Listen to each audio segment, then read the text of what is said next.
Hello everybody, today in this video we are trying to build a fully stack X clone. As you can see guys, here is my all posts. So initially you can see all posts in home page. So if you click individual post, you can see the individual posts and you can write your comments. So as you can see, you can just write your comments.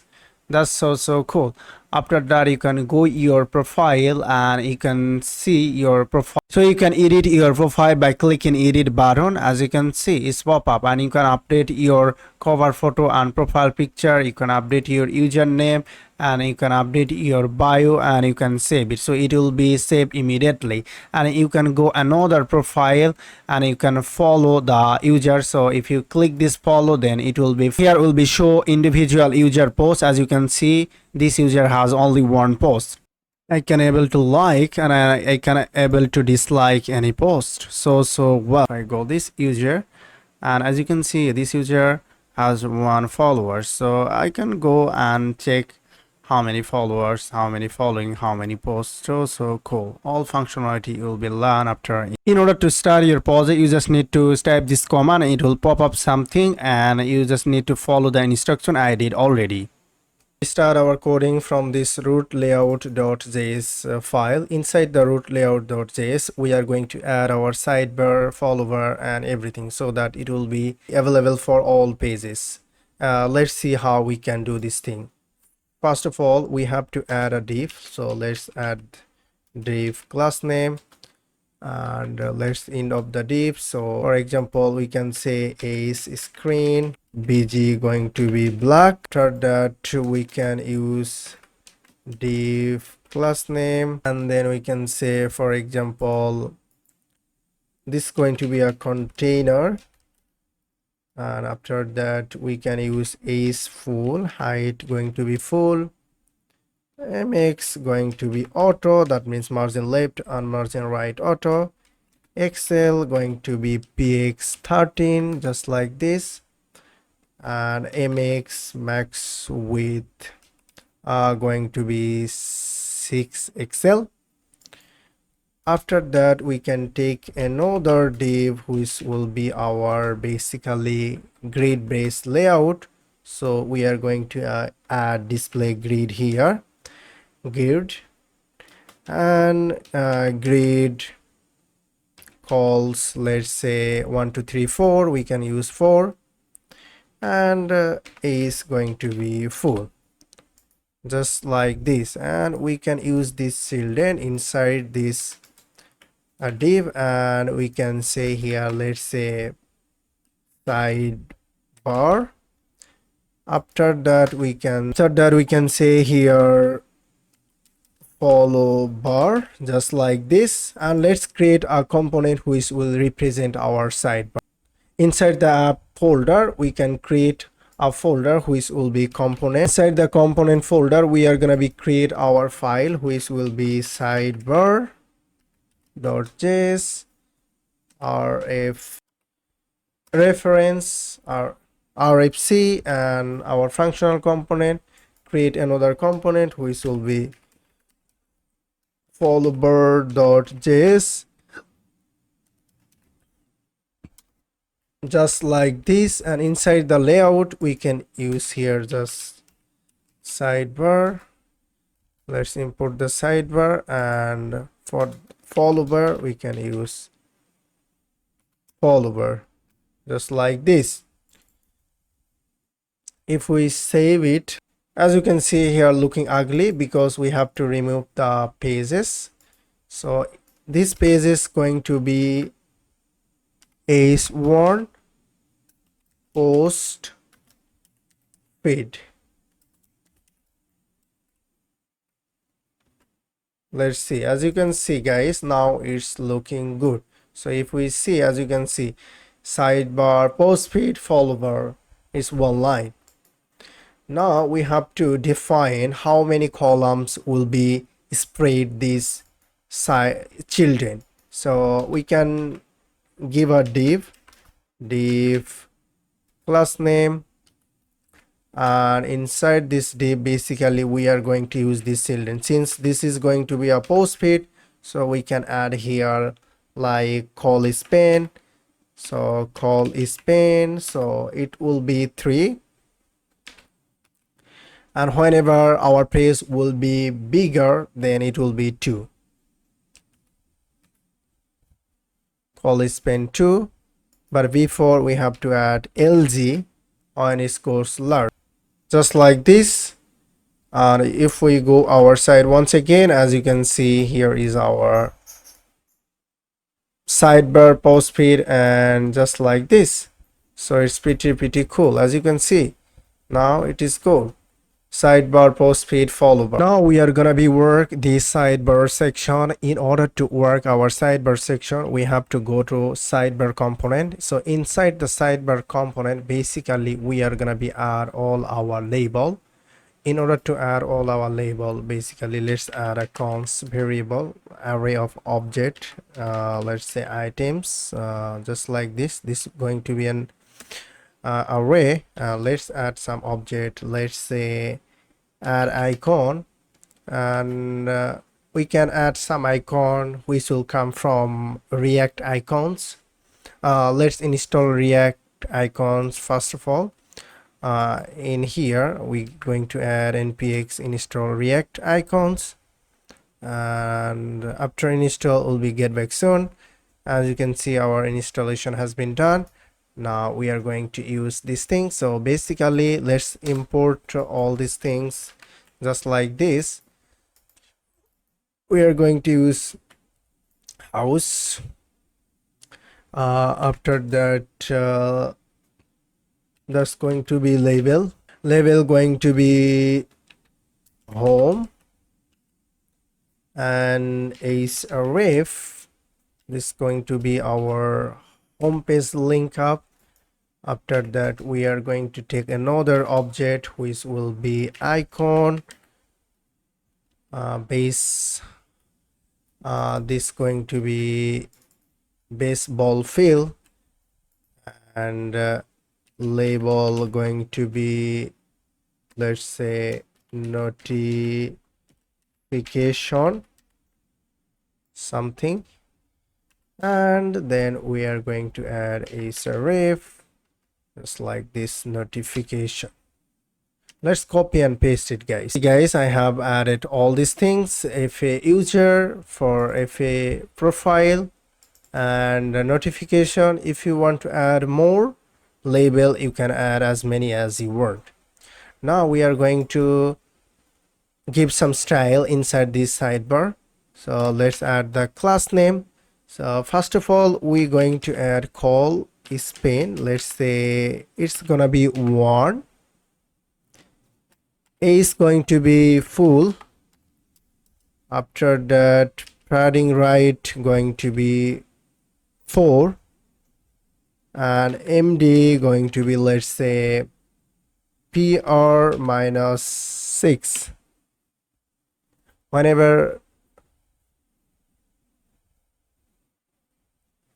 our page goes medium, then padding right 6. Cool.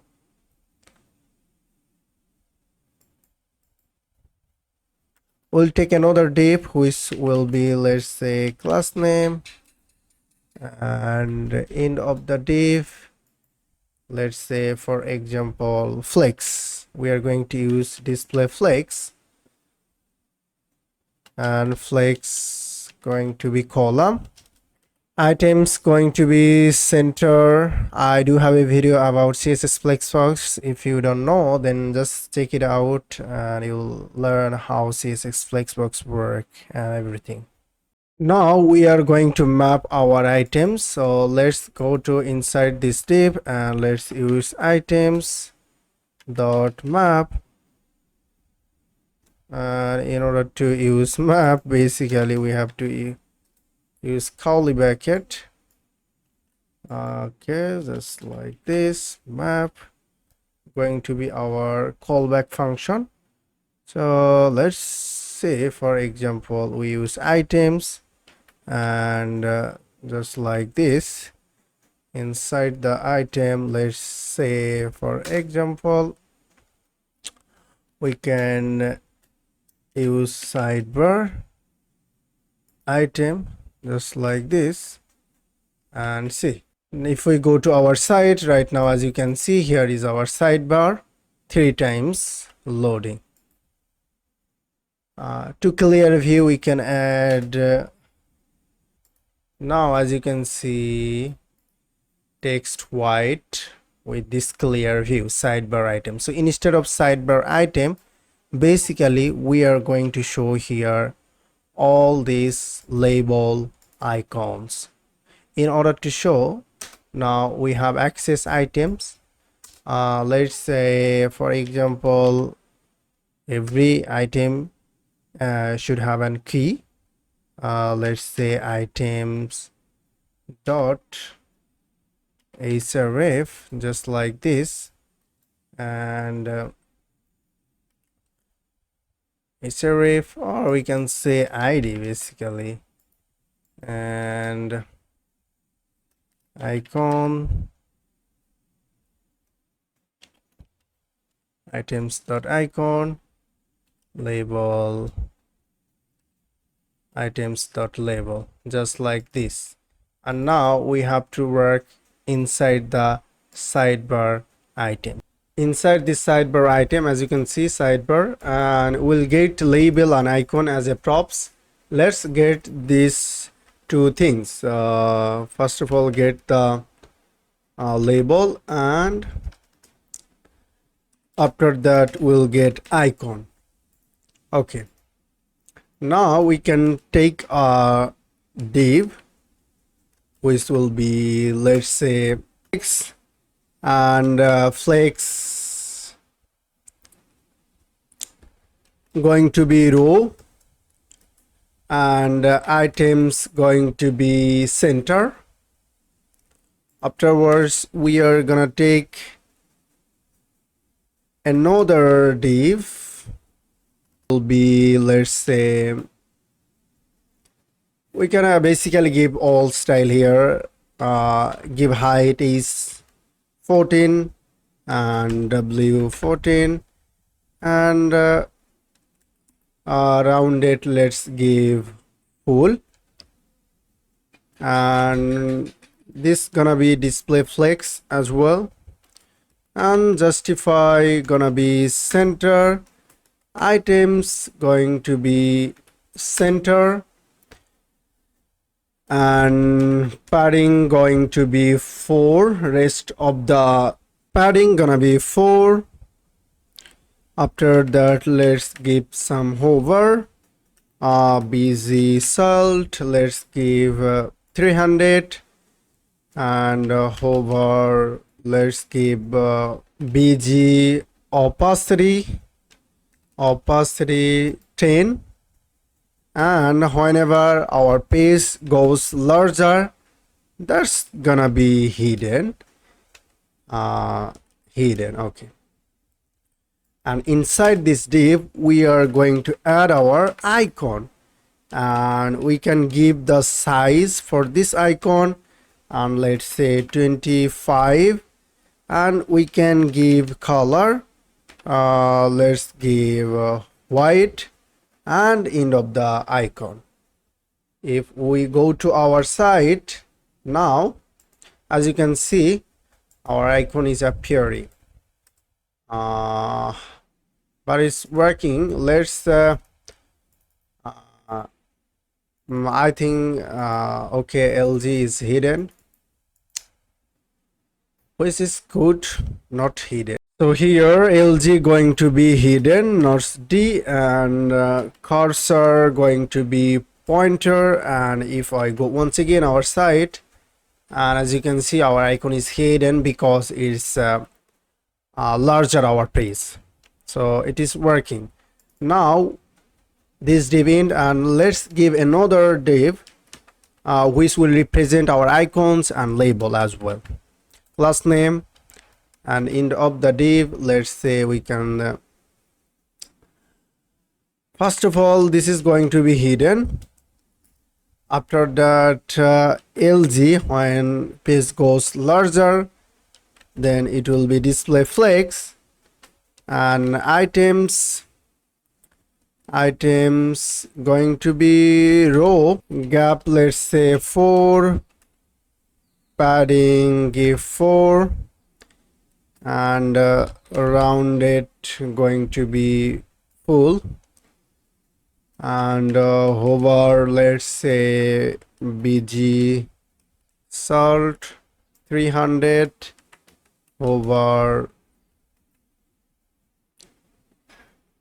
opacity bg opacity let's keep 10, and items going to be center, and let's give the icon from this inside this div, and let's give another p tag here. Basically we'd like to put the label, and inside the p tag let's give class name and say text going to be white. After that let's say hidden, and lg going to be block, and then text gonna be excel. That's it. And let's go to the site, and as you can see it is working, but as you notice it is not aligned in the right way, so we have to give some space and some width. To do that we have to go to sidebar, and then after this div we can put this div and end of a div.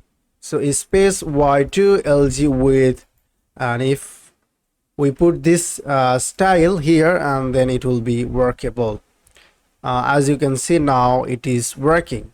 So you can give space as many as you want, let's say 4, and if you notice then it's take spacing, so you can give width whatever you want. So cool. Now we are going to add our Prisma schema in order to add login and registration for users. Now we are gonna be add Prisma in our project. In order to add Prisma we have to install Prisma packages, which is command pm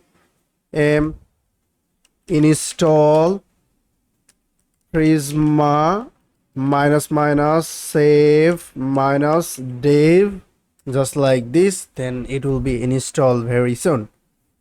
As you can see our installation has been done. Afterward we have to generate our data source, which means like what kind of database you would like to use, Postgres, SQLite or MySQL. So you have to define it.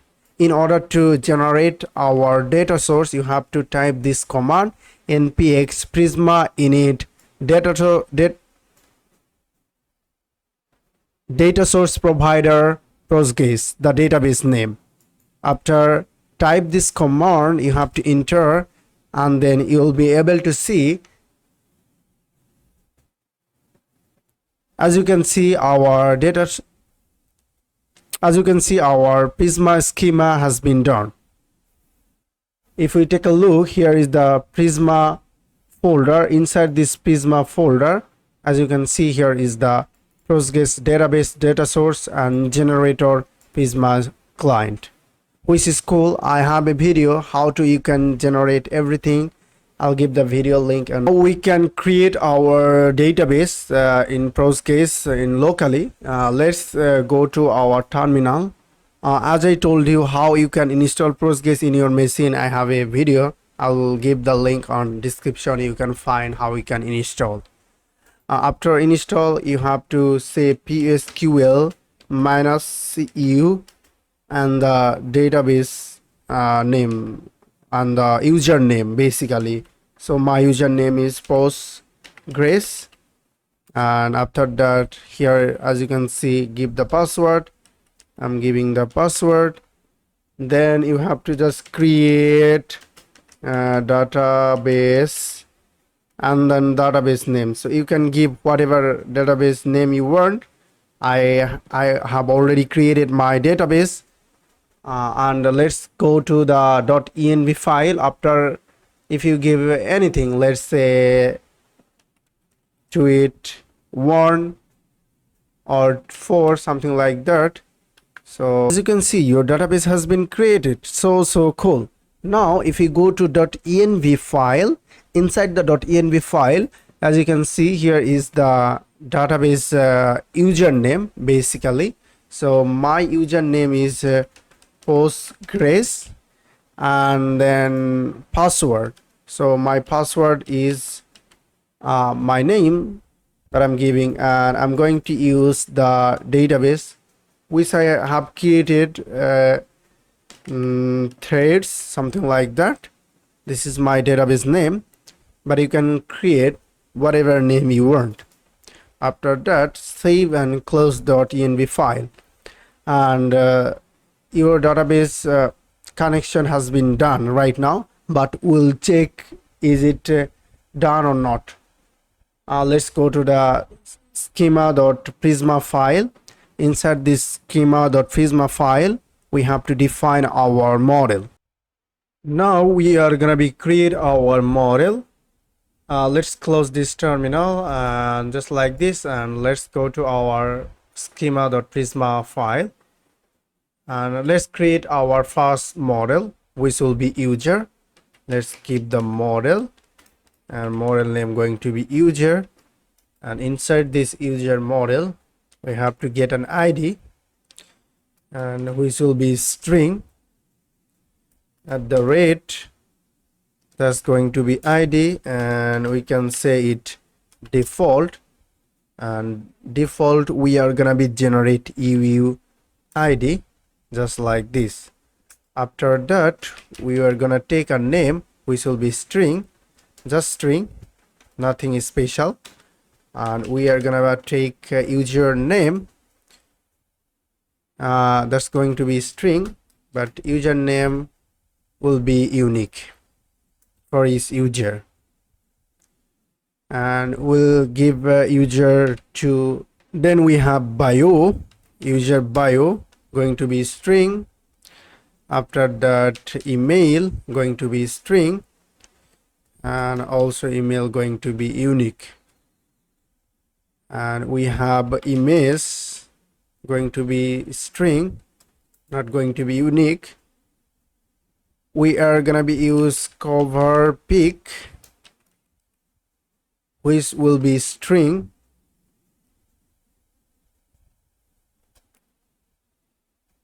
Then profile pic, which will be string. After that, password which will be string, created at. After that, created at string, and not a string, basically we can use default date time. So date time at the rate, and then we can say default, and then now updated at default date time now, just like this. And after that, we are gonna be using following going to be string, but it will be array, just like this. Our usual model has been done. Let's save. After that, we are gonna create another model which will be user like or post. Let's create user like model, and user like model have an ID which will be string, and ID at the rate. After that, created at date time default now, just like this. User like, we'll add our relationship later after create all model, and then create another model which will be post model post, and inside this post model let's get an ID. After that we'll get an body which will be string, and we are gonna create another model which will be comment M, and inside this comment model we are gonna take the same thing and body which will be string. So our model creation has been done. Now we are gonna add a relationship for all model.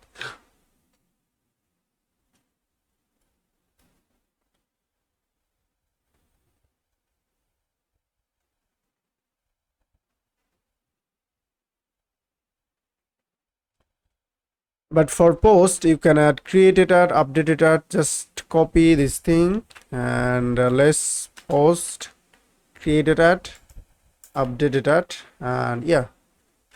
In order to add a relationship we have to get user like, post and comment model inside this user.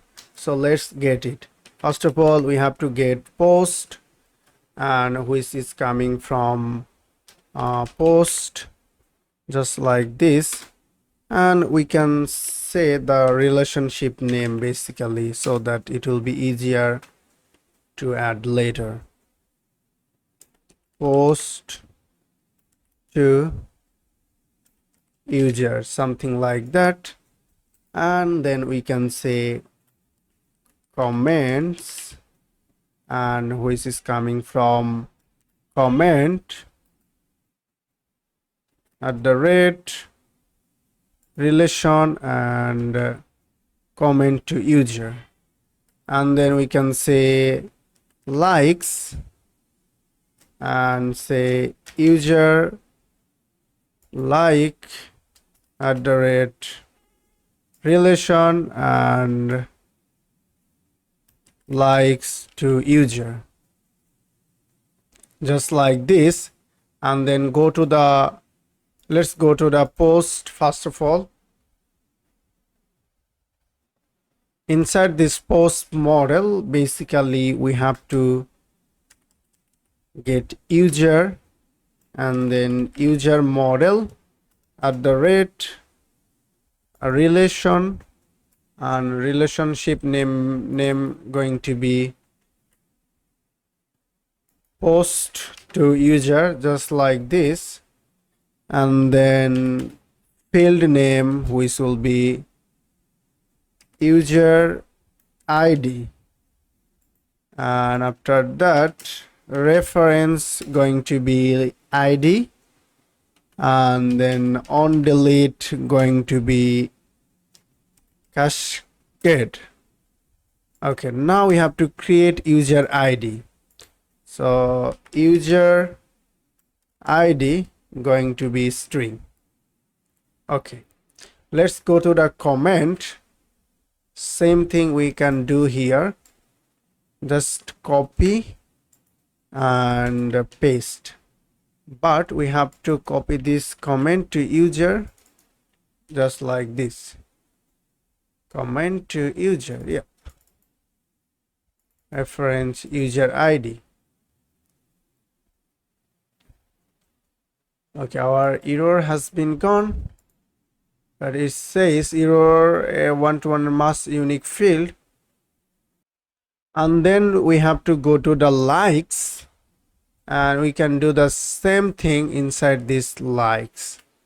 Let's go to the likes and add it. So like to user, and yeah, now save it. So our error has been gone.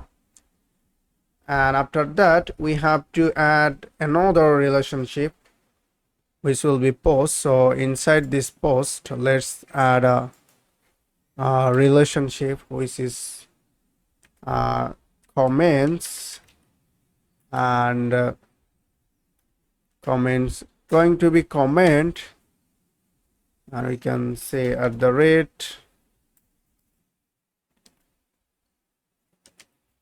relation and post to comment, just like this. And then we can go to the comment model and we can say post and post at the rate relation, which will be comment to post, and field reference on cascade. But we have to say post ID. So post ID going to be string. Yeah.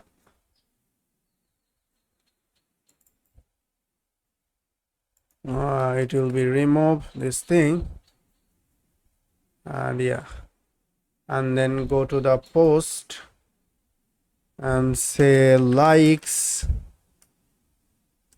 and then user like, and user like going to be a relationship which is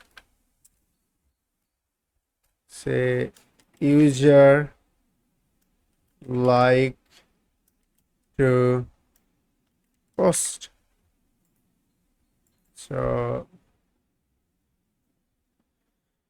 and then user, go to the user like, and let's say we can copy and paste this thing. Basically user like is still appearing.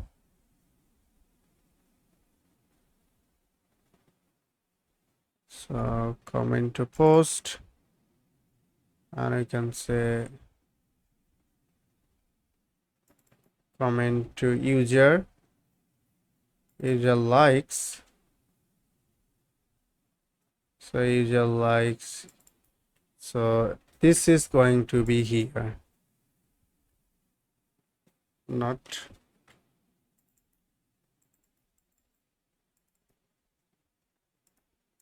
so likes, then it will be coming from likes, user ID string reference. So because of this error, I have to define here third bracket basically for comment many relationship, and then the error will be gone. As you can see, our error has been gone. But if you notice, our file structure is not well. You can structure your file by defining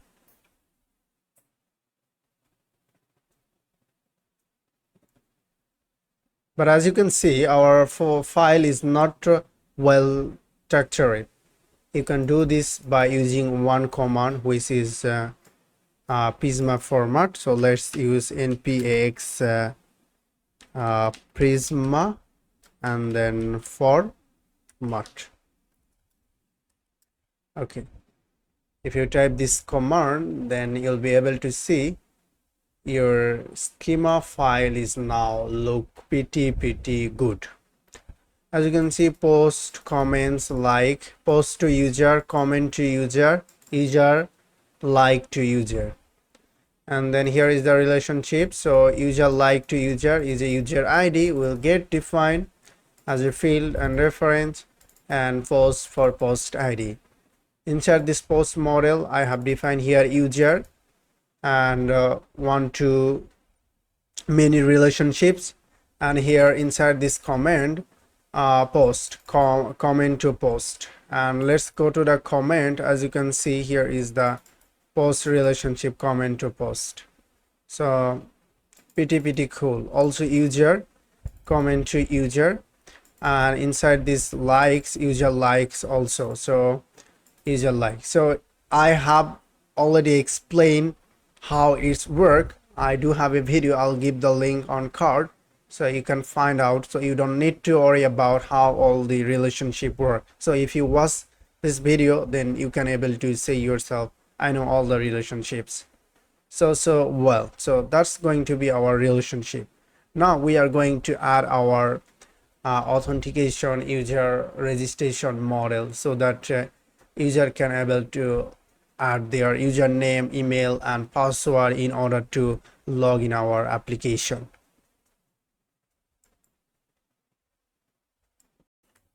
So how you can give, so let's say, yeah, as you can see, we have added some style, but we have to fix some error. So let's use the backtick here, and after that we have to use this thing. So inside this, let's use this packet, and also gonna be backtick.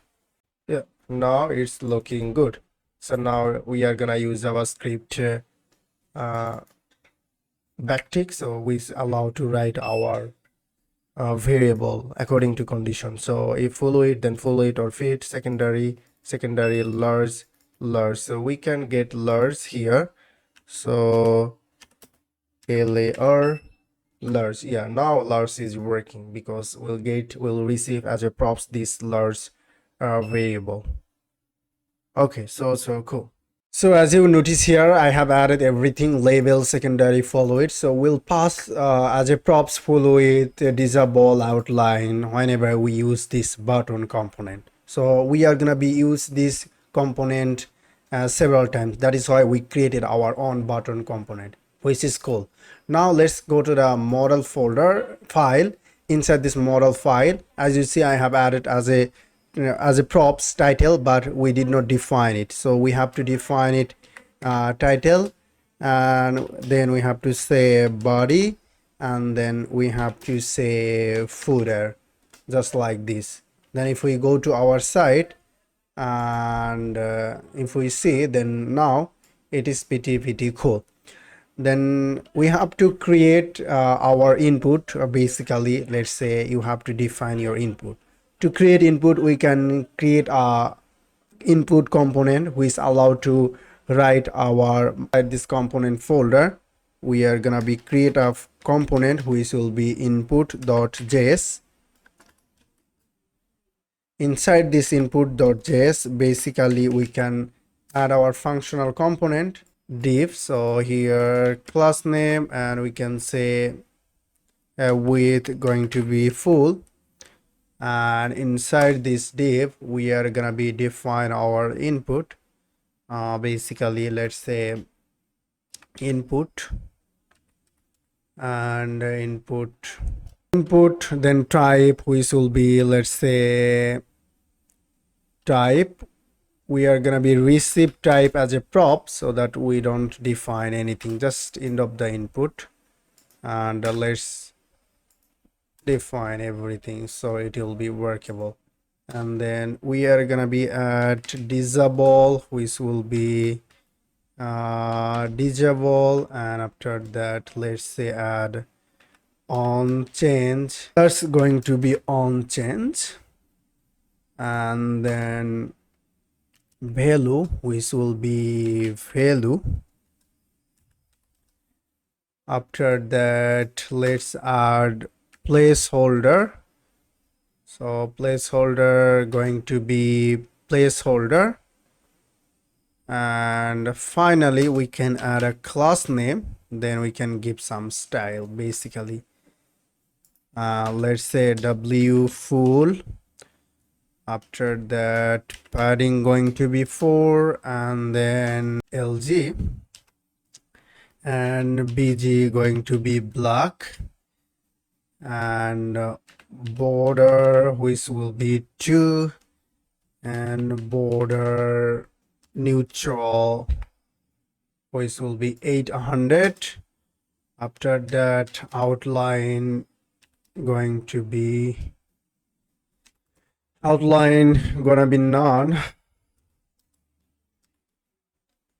and then rounded going to be md, which means medium, and text going to be white, and then focus outline going to be none, and then just focus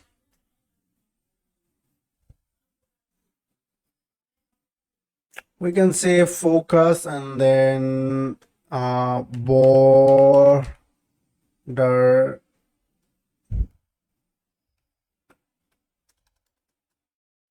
sky and then 500. After that, yeah, we have to get rid of this thing and transition.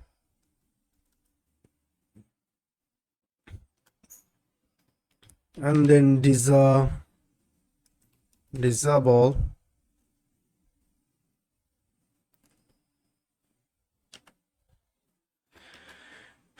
disabled, which will be, let's say, bg neutral color 900 and disabled cursor not allow it. So that's it, and we have to get disable as a prop. So let's inside this input we are gonna be get placeholder, after that value, and then we are gonna be receive on change, and then we have to receive disable and then type as well. So we have received everything as a props. So now we can use this input inside this model component. Let's go to the model, and inside this model component let's use. So our input is done. Now we are gonna be use our input in rest of our application. Just format these pages. Yeah, now it's look good. Okay, let's go to the model and use the PTR formatter. And so our input is done. Now we are gonna be use our input in rest of our application. Just format these pages. Yeah, now it's look good. Okay, let's go to the model and use the PTR formatter and see. Okay, cool. Yeah, we can say the formatting. Yeah, now it's look good. Let's use the button component. So button, which will come from button, and then we are gonna pass here the pops. Disable, let's say disable, disable, and disable initially, let's say false. We can say false, and then after that let's add label, which will be let's say something, we can say create your account, something like that. But yeah, we can change it later. Haha. And then which will be secondary and full secondary, after that full width and large. We pass all props, you know. Yeah. Now let's go to the site and see. As you can see, here is our button. Now create your account. So cool. Now you can, yeah, now it's cool. Our button is there. No problem. We just need to pass all props. So now it will be workable. You can pass secondary. So if you just go to the button, you can pass secondary as whatever color you want, you know, and full width and outline, large, you can pass everything. So if we go to the input model once again, if you don't pass the large and go to the site, then you see now it's look ugly. Okay, so you can pass whatever you want. So cool. And let's go to the login and registration basically. So let's create a component inside this model, which will be register.js or fc, and inside .register.js file we are gonna be add our model here basically. So let's go to this return and add the model component. So let's get the model. Just get the model, and inside the pages, basically instead of model we are gonna be add the register, since we are adding the model there. And pretty cool inside this model, and we can pass everything as a props, you know. So let's pass is disabled, and which will be something. So but we don't need to pass anything right now, we just keep it empty. Okay, after that we can pass title, and we can say, let's say title which will be create your account, just like this. And after this we can say action, and which will be let's say register, something like that. But as you notice here, action label, we have to there is no action label inside this model. So if we just go to the model, as you can see here is the label. So instead of create your account, so we can say here like action, we can say here like action label, something like that. And then action label will be passed as a props inside this model. We pass as a props, and then we are going to use action label very easily. And then as you see inside this model, we have used footer and body. Okay, let's use the body content inside this model. So body, and let's say body content,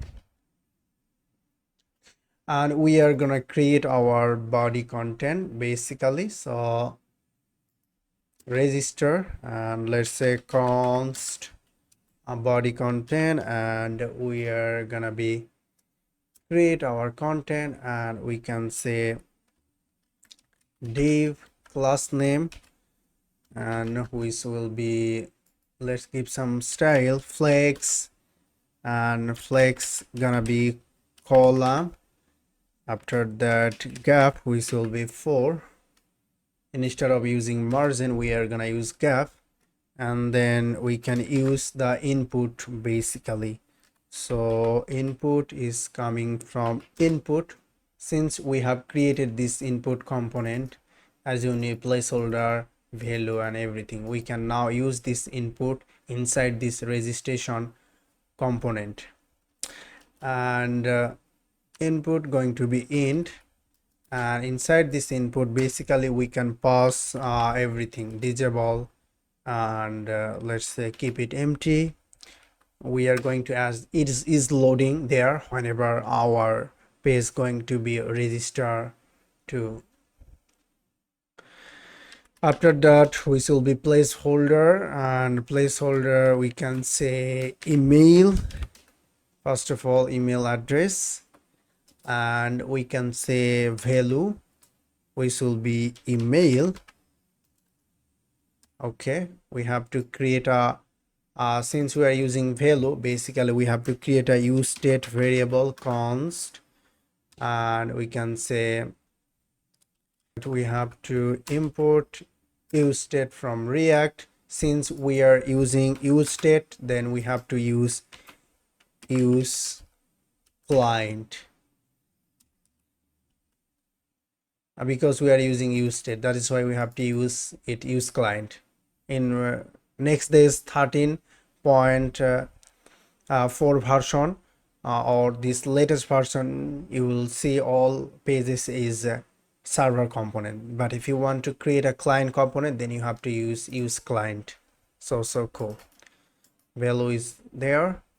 Then we can add on change, and then we can say, let's say this is going to be a callback function e.event, and set email, which will be e.target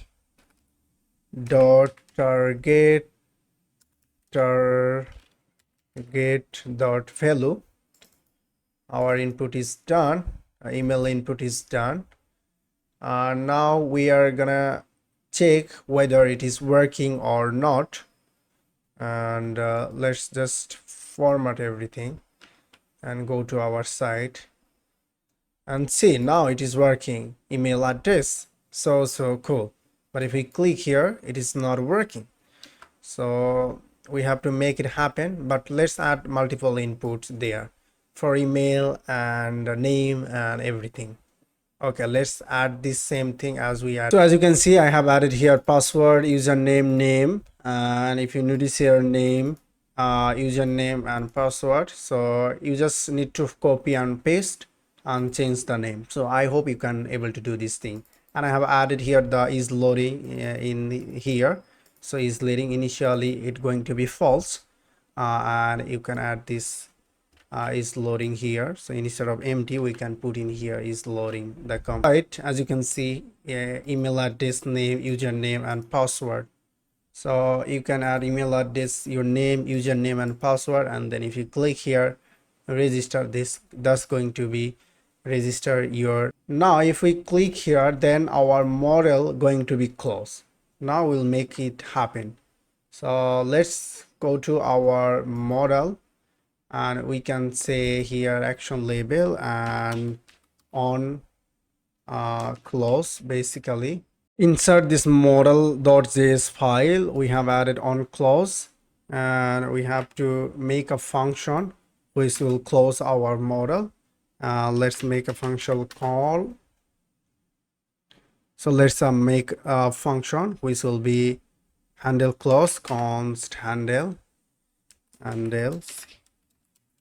close. And so as you can see, on close is false, and if we go to our site, but our model is still appearing. So what's the issue? Basically we have to figure out.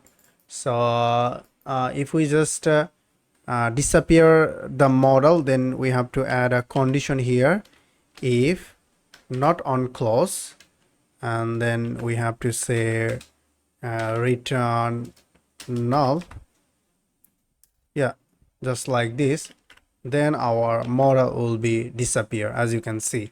But instead of on close, we can add here is open.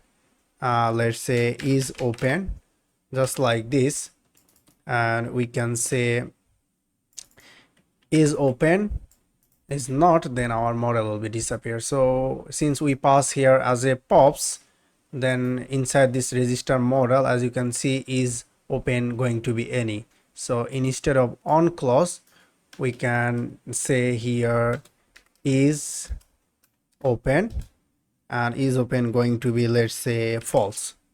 And if we go to our site, as you can see, is open is false.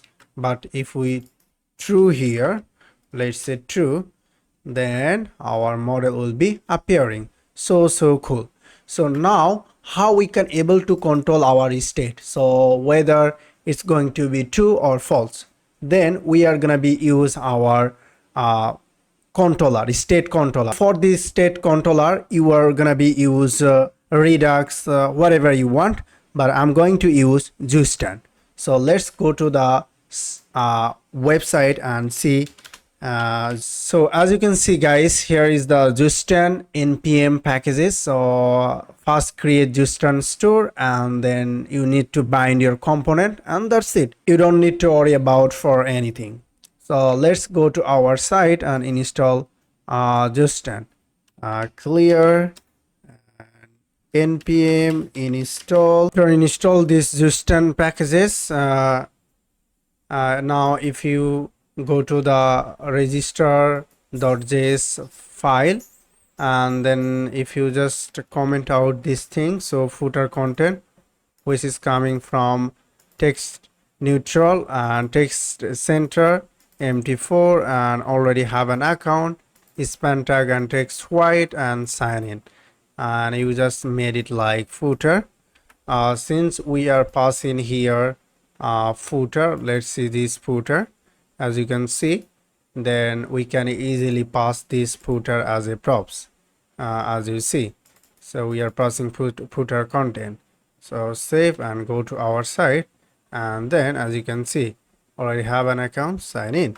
So we can give a space here.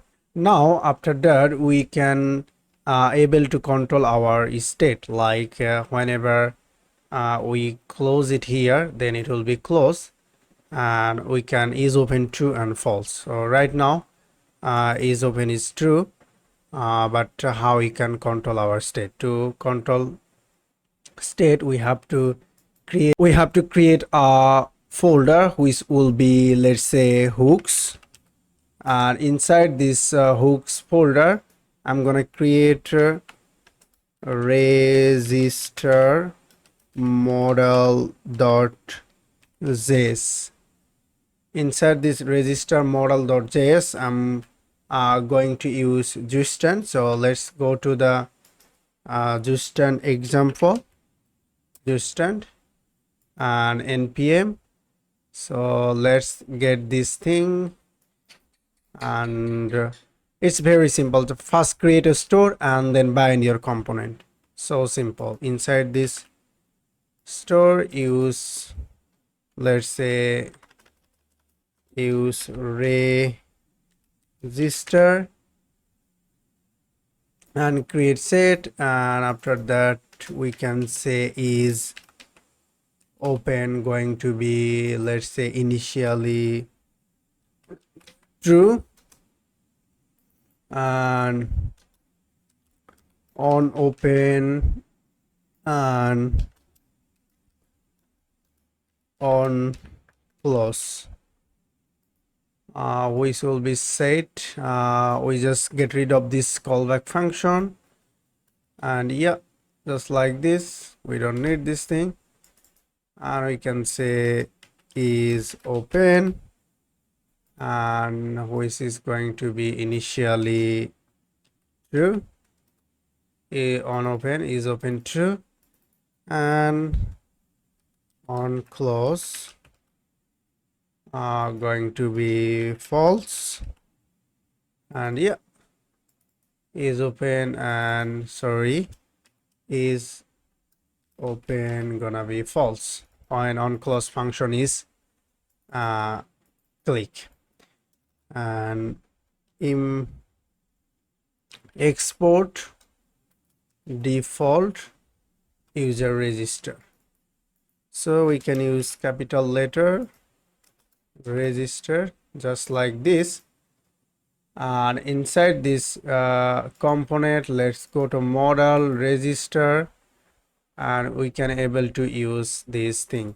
So const use register model just like this, and it's coming from, let's go use register, just copy and paste, call the function, after that import it, and use this use register. Inside this is open, so let's say use register dot on is open. Okay, so right now if we go to our site, as you can see, it is true, but if we go to use register and say it false, then our model will be disappear.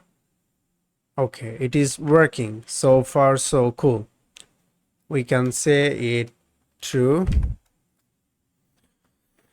After that we are gonna be at the close functionality. Whenever we click this icon, then our model will be closed. So your task should be at this close functionality. Let's do. If you stuck, then watch this video. Okay, so right now we are going to give this solution how you can close this model. So in order to close this model, we have to just call this function, so it's very simple. So if we go to model, as you can see, on close is there, so just click the on close, and we can say use register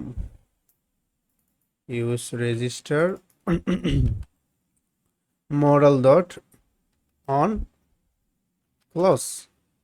Yeah, then it will be on close, and then we have to use this function. Let's go to the model. Inside this model, as you can see, I have used on close function here, so it's very simple. So if we just go to this side, if we just click here, now it is working. So simple. And let's open the model once again. So if we just click the sign in, then it will be pop up the login model. And now our task supposed to be to create a functionality between two model, like login model and registration model. When we click here, already have an account, click here, then will be pop up the login model. So in order to do that, we have to create a file which will be login .js, and inside this login.js, let's generate function. Basically we just copy everything and paste it here, and we can say login. After that we can say login, and use registration hooks is important, but we can remove username and name. We don't need this thing. And remove username and name. That's going to be password. So register, and already have so we can say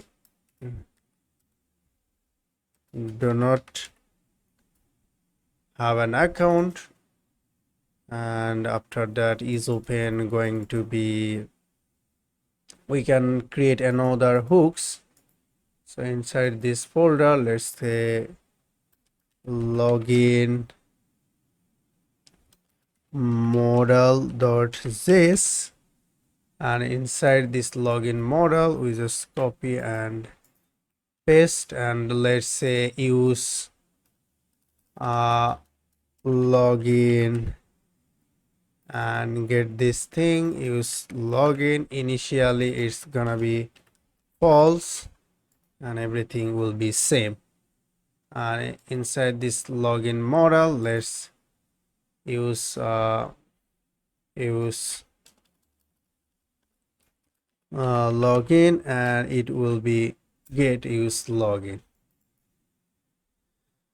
and use login, and inside this use login, let's say is open, use login is open, and on close use login is on close. So cool. And yeah, our login model is done, and let's create a toggle between two pages. So it's going to be safe. If we just click, then will be pop up the login model. So before doing that, we have to get this login model here. Let's say login, and we get this login model in pages full file. After that, let's go to the, we can create a function which will be on toggle, and then we are gonna be use fallback, which is a function, and inside this function let's use here array dependency. We have to define it, but whenever we click on toggle in registration pages, we'll get use registration. So use registration dot let's say on close. That's going to be on close. And yeah, something is there, error. Yeah, on close, and then we have to get same thing. So for that, use register, use login, and we can say use login. And here we can say use login dot on open. Yeah, we can call this function, as you can see, on open. So that means it's going to be true. We are calling this function.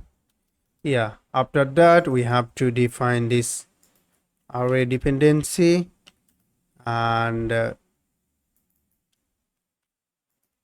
just like this, and we have to use this function, but we have to get import callback function from React and use,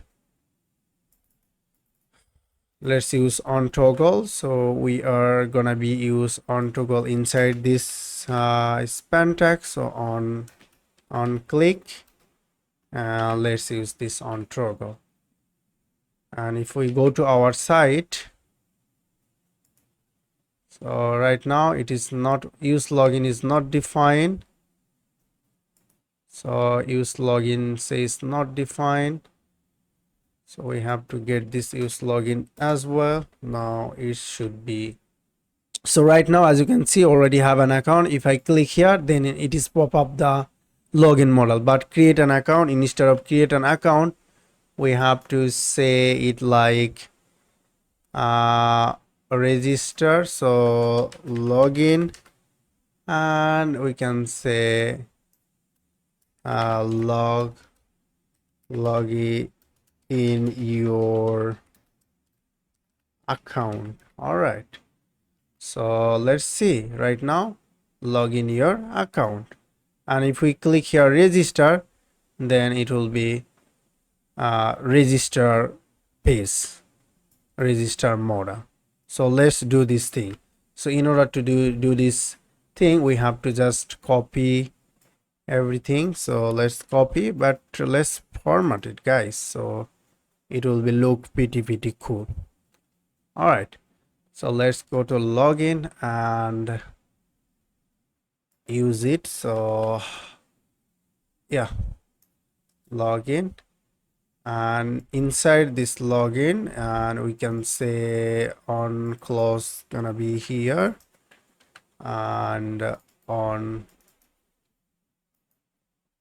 open going to be here. Just alternative, guys. We have to get use callback and on toggle. So let's use register as well, and use login as well. So cool. Let's use on toggle, go to span, and on click, which will be on toggle. Now if we go to our site, and if we just refresh and sign in, register, now it is toggle between two pages. So cool. Now our tasks supposed to be, if we just add here name and username and password, and if we register, then our registration will be successful.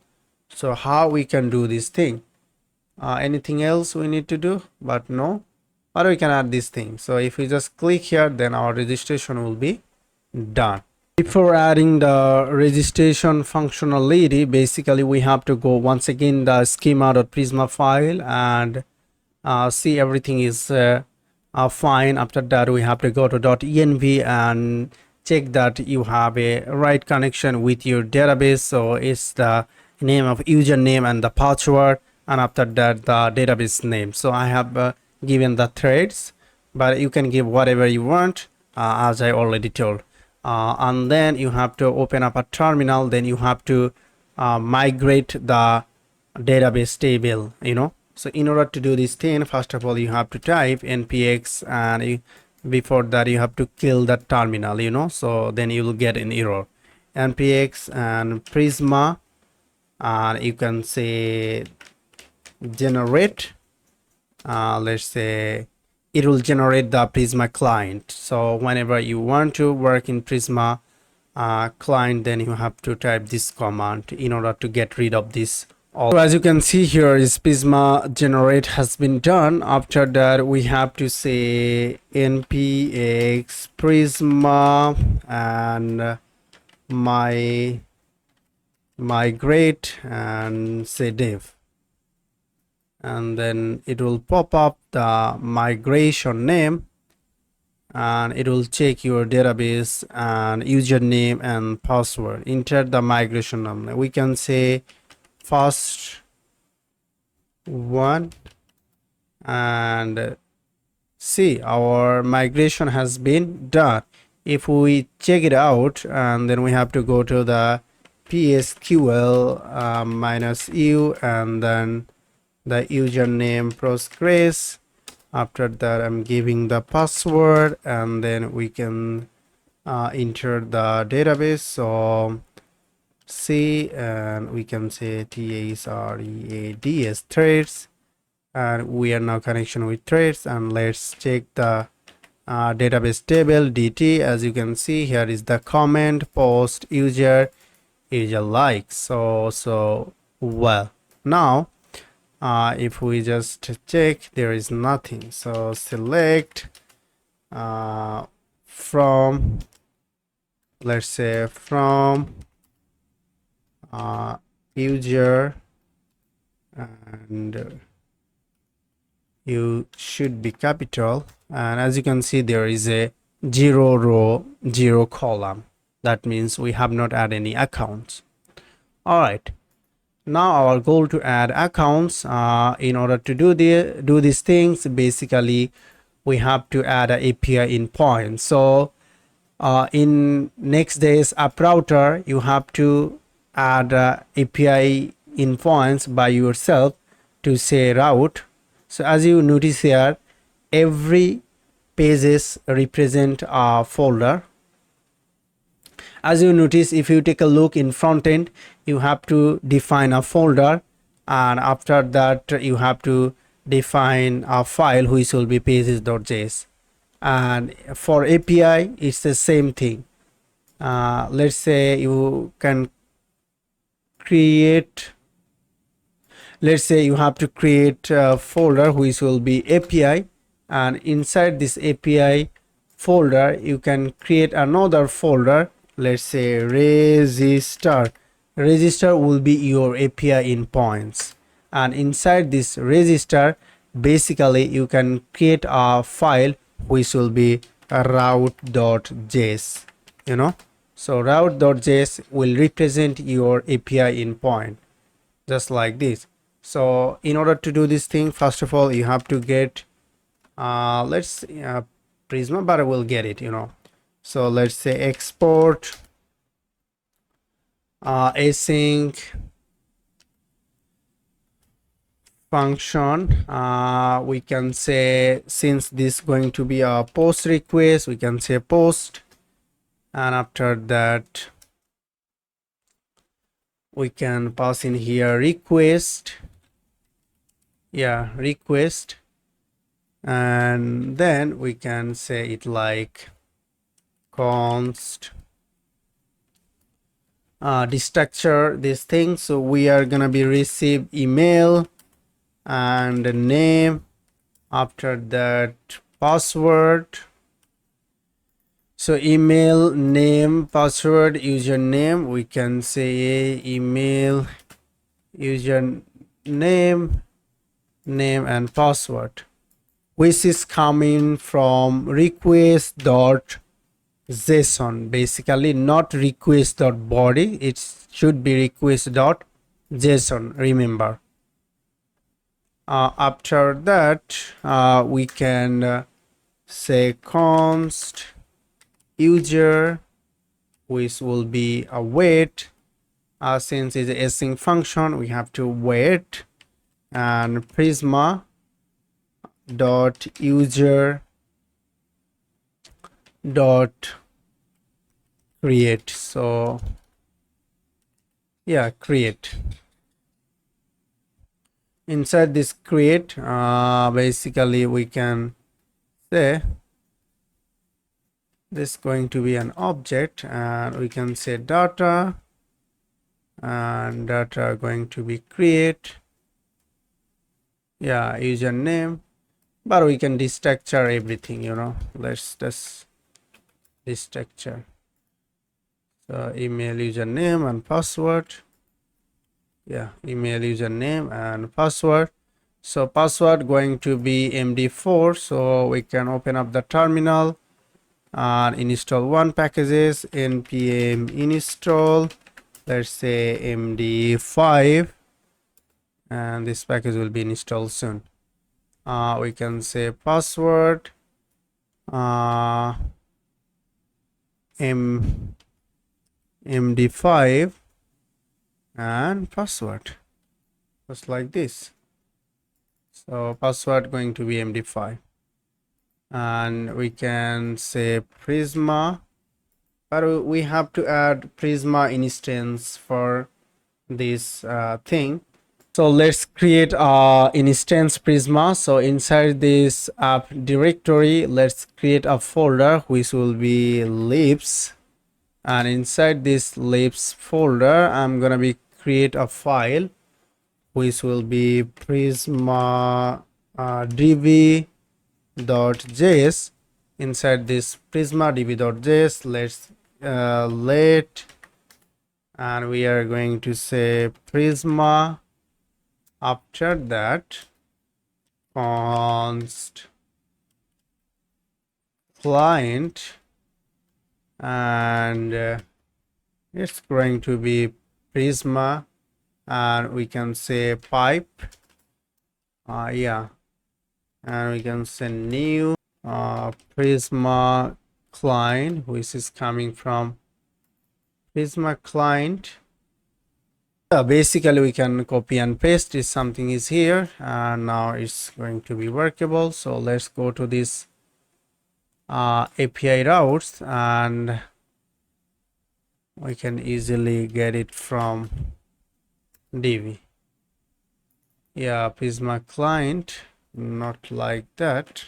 So we can get this prisma from app libs and prisma db.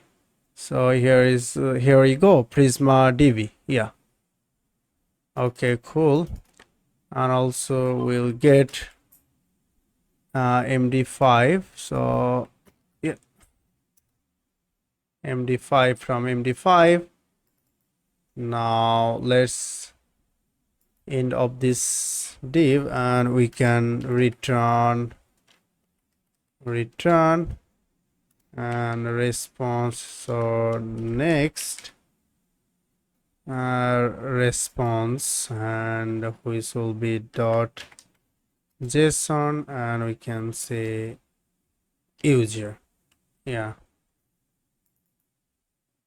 next server response. Now our registration route is done, and close these things, and let's go to register model. And yeah, inside this register model we have to add a function which allow us to basically whenever we click the register button, then it will be done the registration.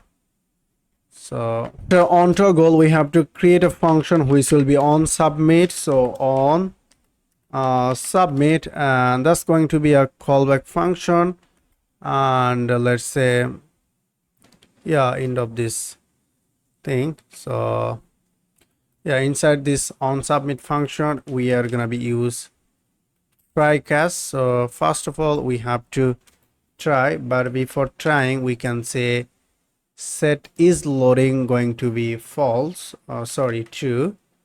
That means it's going to be loading true.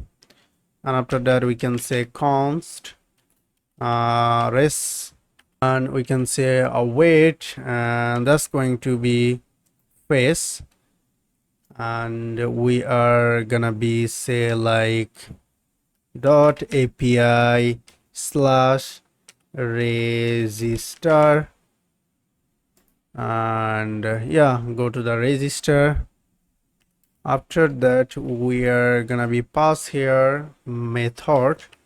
So method going to be post, and we can pass headers.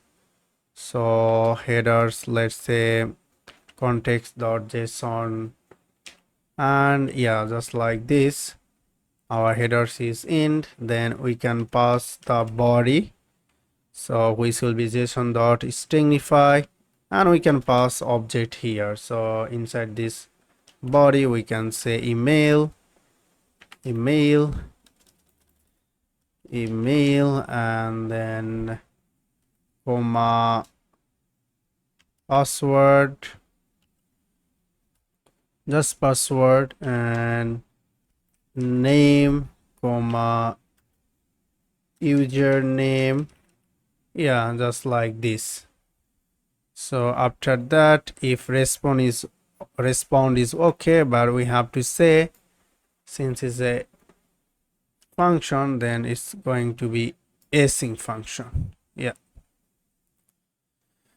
now our error is gone, and we have to say if response is dot not okay, basically is response is not okay, then we can say it like throw new error, and error gonna be, let's say, invalid response.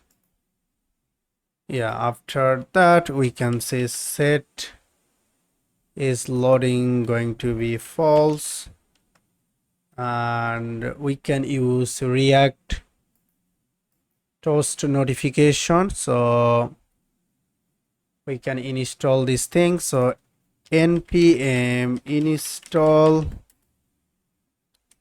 react hot Ui. As you can see, our React hot toast package installation done. After that, we can use it very easily. Yeah, we can just say toast dot success, and we can say it here the message, so account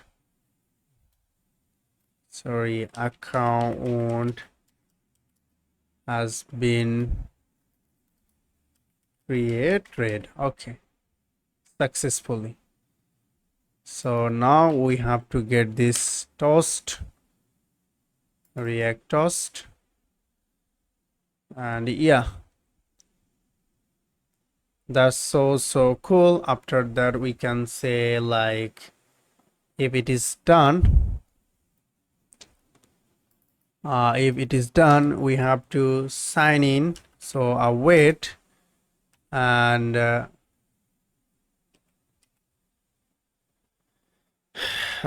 sign in is going to be, let's say, credential. So yeah. But as you see, it's coming from NextAuth, but we have to install NextAuth. So yeah, let's npm install NextAuth, just like this.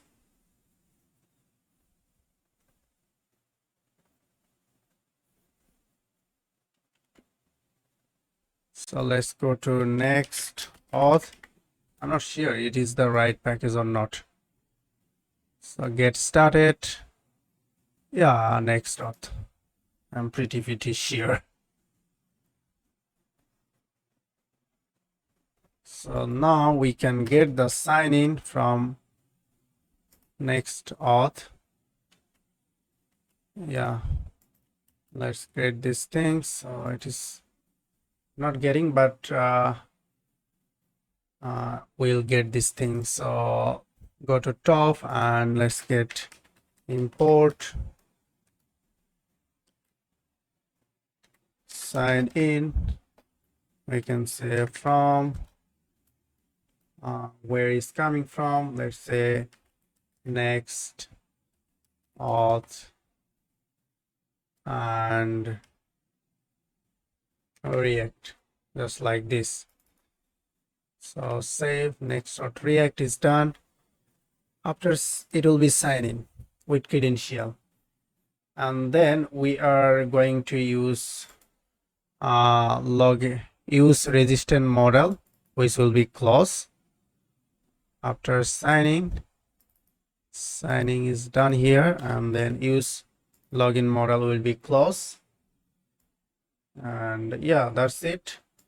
And we'll handle some issue basically inside this error. Let's say handle this error, and after that we can say use login is close.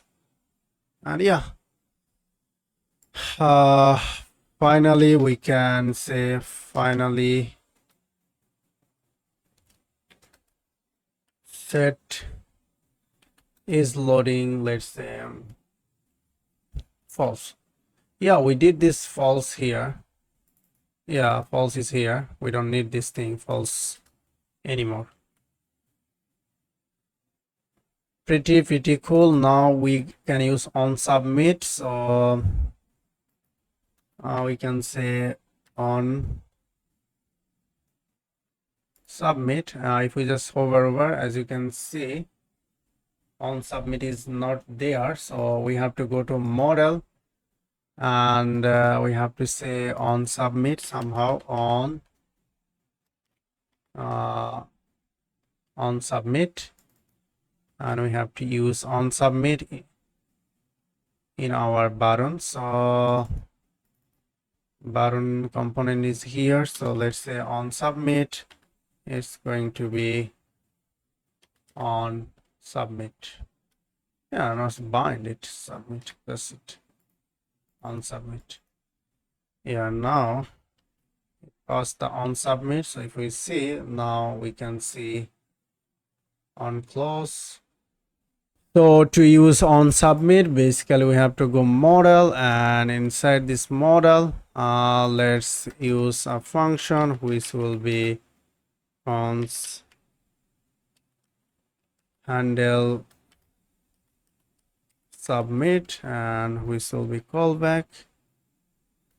And yeah, so inside this function we have to say if disable, then it's going to return, and if not, then we are going to call on submit, and as a array dependency we have to pass on submit and disable.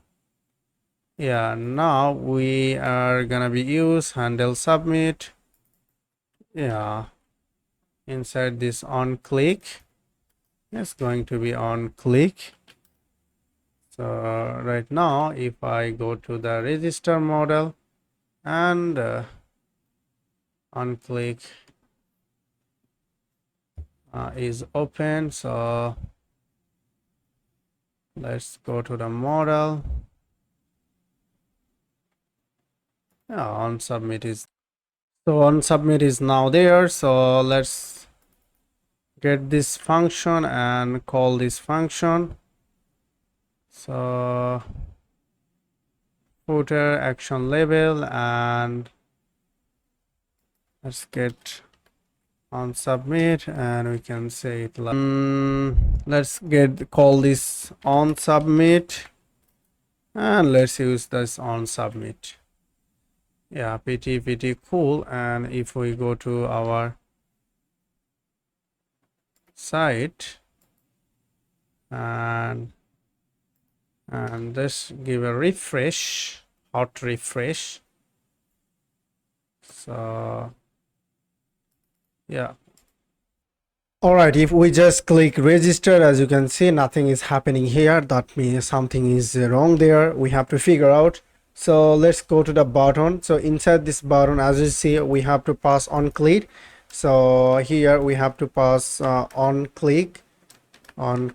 So just like this, we will be on click and disable going to be disable. After that, let's go to the register, and inside this registration, and everything is okay. And let's go to the API route. So basically we have to call await, remember await, so async, it's going to be await, and yeah, and then save, and let's go to the site once again. If we just click right now, as you can see, our registration has been done. So but as you can see, it is redirect to this auth phase, but we did not define anything. So we can give it a message so that you can clearly understand our login is done.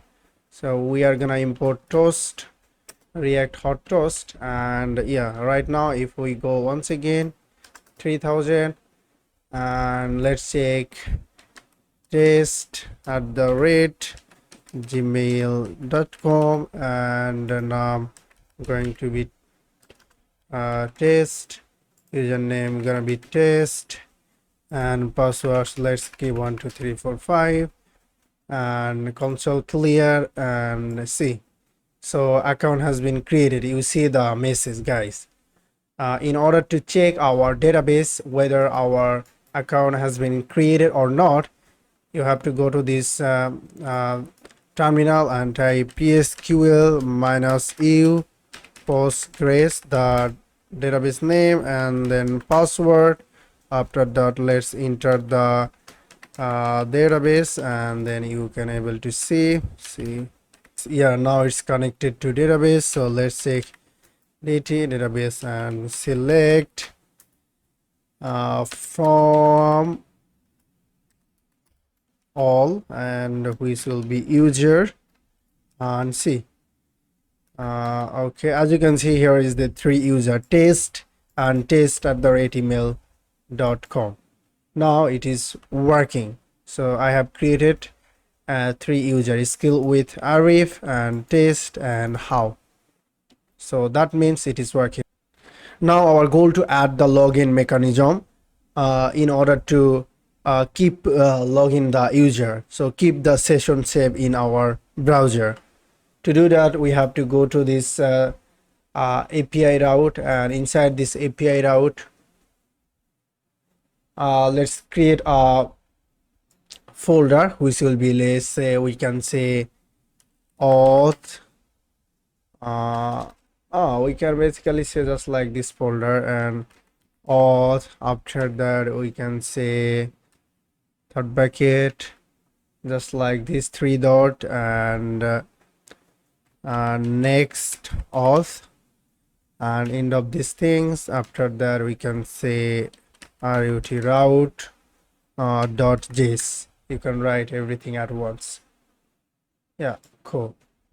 And inside this route.js, basically, in order to add the login, you have to go to API, and you have to create a file which will be NextAuth, let's say auth slash dot NextAuth. After that, we can say route.js, just like this. And inside this route.js, we can remove the terminal, and we can get everything from first of all, we'll get Prisma. So let's go to this route, create Prisma, and let's create this Prisma. After that, let's export, basically export const handler, basically, and after that we can say next auth from NextAuth, NextAuth. We will add this handler function. We are gonna be add providers, and let's say providers which will be array, and inside this provider we can add credential provider, and let's say credential provider, which will be an object, and we can add name, and name which will be credential, and after that we can say credential. It's gonna be a small letter, and let's say credential will be email, and label which will be email, and type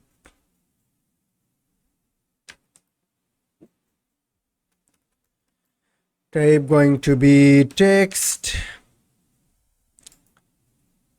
and after that we can use password. Password just like this, and which will be password. Our credential is end. After that we can use a function which will be async, and this function will be authorize,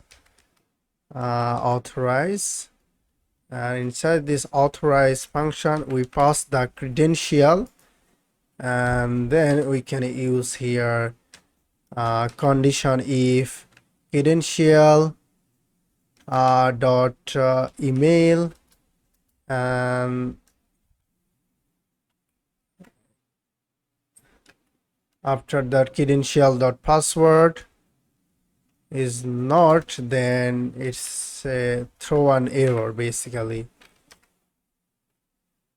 throw error, which will be must be provide with email and password. And then end of this thing. After that, if not, if everything is okay, we can say user, and it's going to be await, and let's say Prisma dot user dot find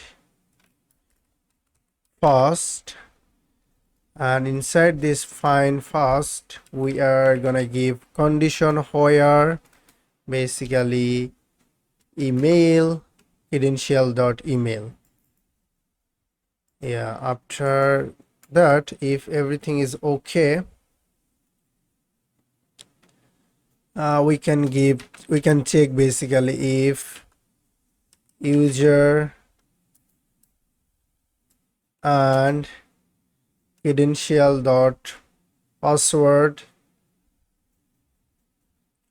or user dot password is not valid, then we can throw a new error. You can customize the error message whatever you want. If everything is okay, then we can say is correct password, and if correct password, then we can say user dot credential dot password, but before we have to add md5 because we are checking credential password hash password, that is why we have to add md5, and we have to get the md5, and and finally we can say if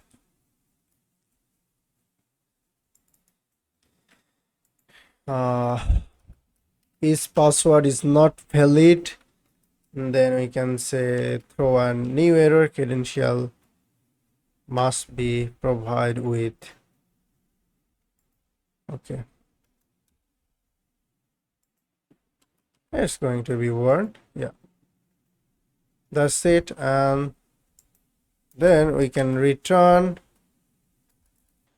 And after that we have to add something which is called session, and as you can see here, I have added here debugging mode, basically debug process.env.development session, which will be JWT and next secret auth. Let's create next secret auth.env, and after that we can say just like this, and you can add whatever you want, just like this. Let's go to this next secret auth, and finally you have to export let's say handler as get handler as post. So cool. And we have to get the Prisma. Basically, as you can see, I have used Prisma. It's going to be Prisma. Let's get this Prisma importer.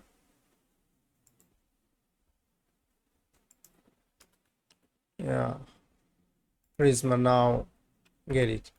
So format it for oil decoration. Now it's so well. Let's go to our site, and inside this email we are putting, let's say, skills@gmail.com, and skills username is skills, and password 1 2 3 4 5 6, and clear. And let's see. As you can see, our registration has been. The issue is you have to put this auth inside this app folder, not inside the registration folder. I did somehow inside this registration folder, that is why I got this error. So if you put in app directory and put in here auth and then registration folder, so just you have to make API endpoint inside this API folder, and then create a folder. That's folder name will be the endpoint. Let's say here is the register and then router, here is the auth and then NextAuth and then route, and then it will work automatically. Let's try to check once again. Let's see, skills with @gmail.com, and then put in here skills 5 username skills, and 5 if we just clear, and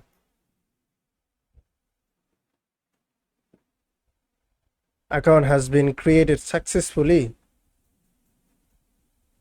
And see guys, our account creation has been done, and now it's reload the site and storage. So if we check the memory secret, let's go application, and as you can see, here is the session key, session storage, and you can see the cookies, and as you can see, next auth session cookies is there. That means our registration is working. So now we are gonna be create our login function lead. In order to add this login functionality, let's go to the register, and we have to just copy on submit, and insert this login onto goal, and then put in here. We don't need to create post request something. Yeah, we just need to set loading initially gonna be, don't need this toast. Yeah, set loading initially gonna be true. After that, which will be false, and instead of user register close, it will be close user login model. User login model, and you can customize by yourself, and we'll get this from NextAuth, credential, and we can put this on submit inside this. Yeah, let's add on submit. So well, and if everything is okay, then I can able to log in.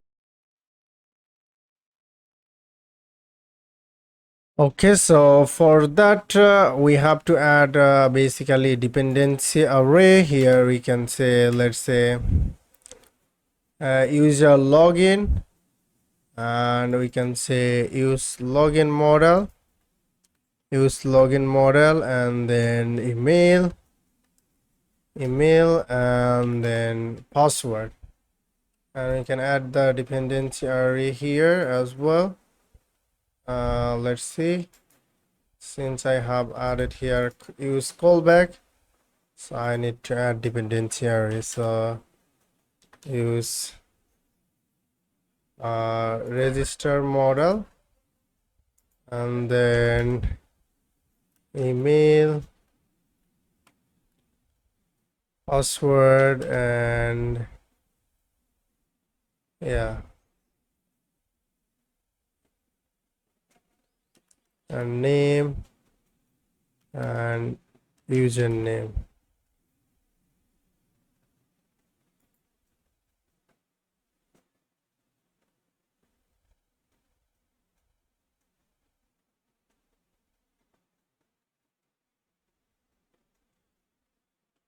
So cool. And if we just go to our site once again,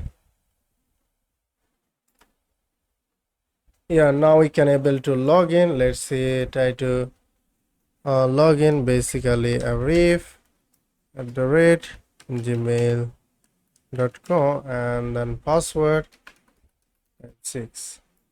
If everything is correct, then I can able to log in. Now as you can see, I am logged in, but here is the issue, like it's showing the create account option. We have to determine whether the session exists or not. If session exists, then we just remove the create your account this model, and if session does not exist, then we'll pop up this model. So let's do this thing. You can do by yourself. To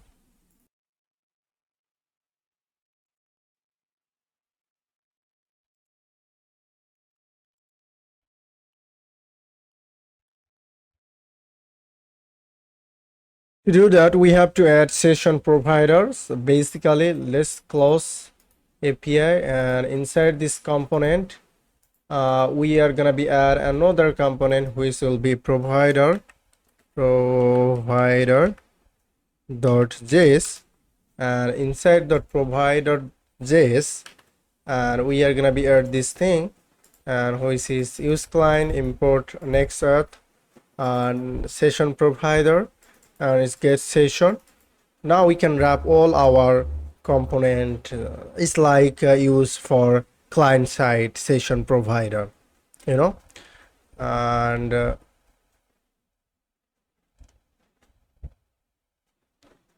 yeah, so cool.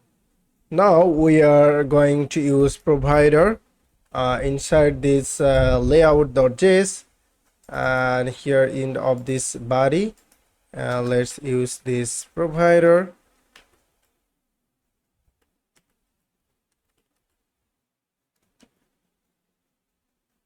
and just get this provider and use this provider, and it will coming from component. Yeah, now I'm using this provider, so now I have access this session provider.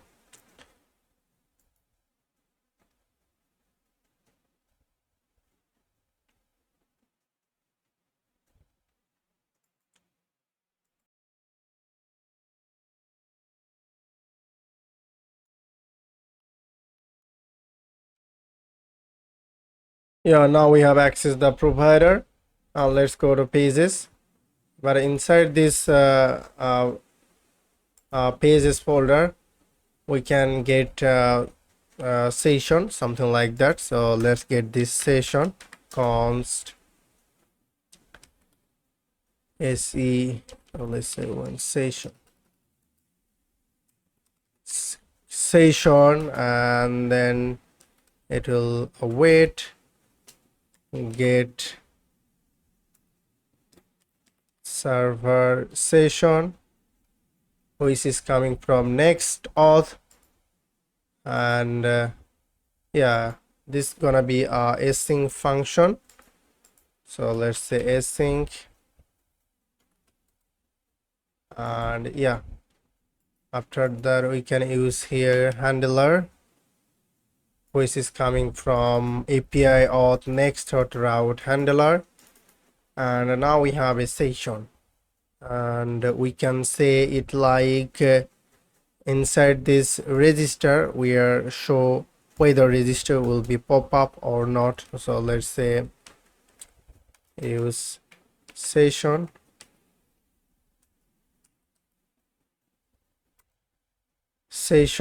if session, then we can say empty, or we can return this register. Yeah, we can return. Now if we go to the site, if we exist our session, then we cannot able to see our model, which is cool. But if we want to register, then we have to click somewhere. Let's say we want to log out. We are gonna be create our logout button here for that. So if our session is exist, then we'll show the logout button. If our session is not exist, then we are gonna not, then we'll show the login option. To do that, we have to go to sidebar basically. So we have to go to sidebar, inside this sidebar, and we can add here everything is enough.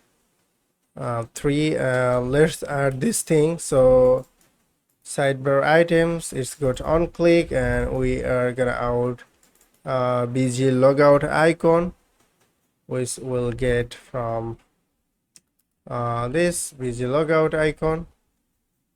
Now we just get it. After that, we are going to get the current user.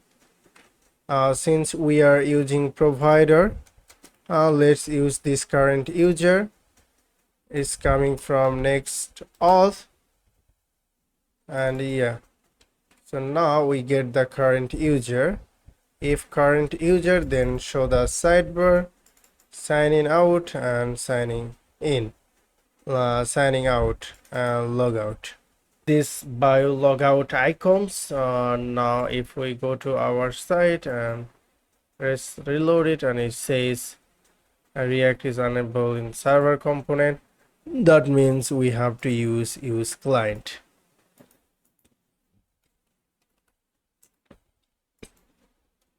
Inside this sidebar, let's use client, and if we go our site, now the error will be gone.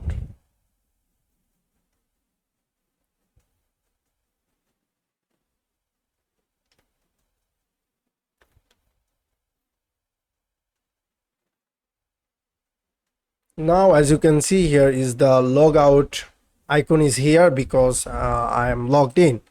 But if I click here logout, it is not working because I have to add logout functionality here on click. So on click going to be sign out. So sign out, which will come from React's use session. So inside this, let's use sign out function. So we can add the sign out functionality is here. So inside this sidebar, we can say sign out, and which will come from let's use here handle sign out, and we have to get a router somehow, so let's get it.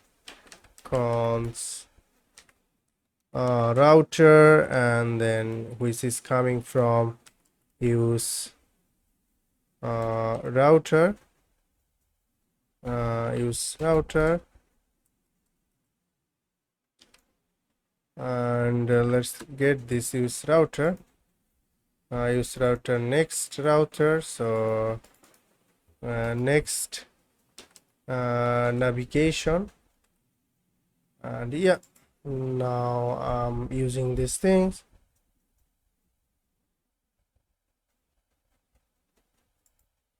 If we click here right now,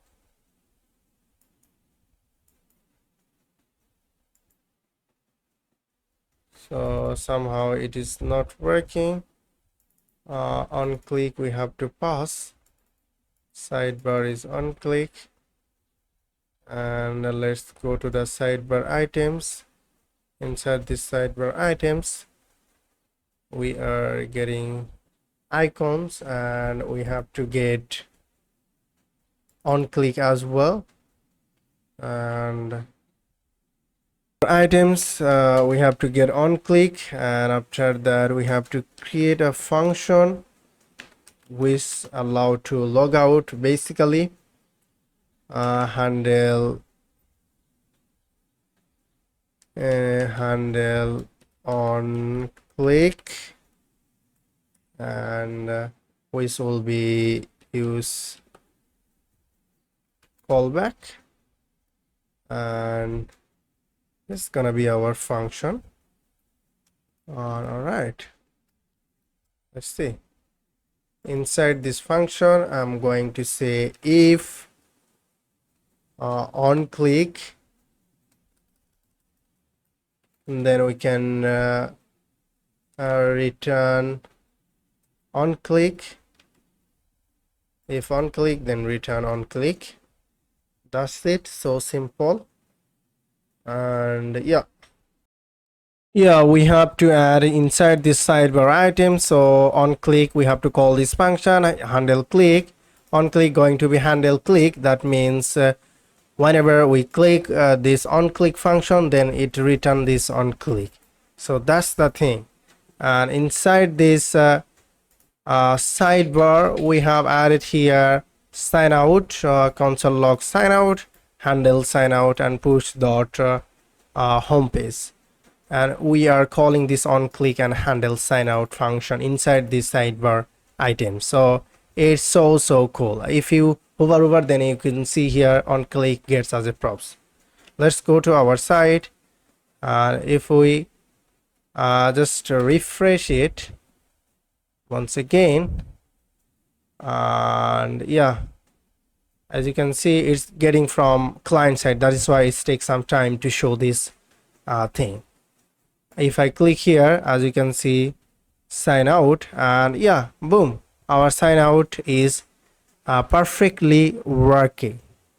Now we are gonna be show all user inside this follower section. In order to show all user, basically we have to go API folder. Inside this API folder we have to create another API endpoint. Let's say we can say user, and inside this user we have to create a file which will be route.js,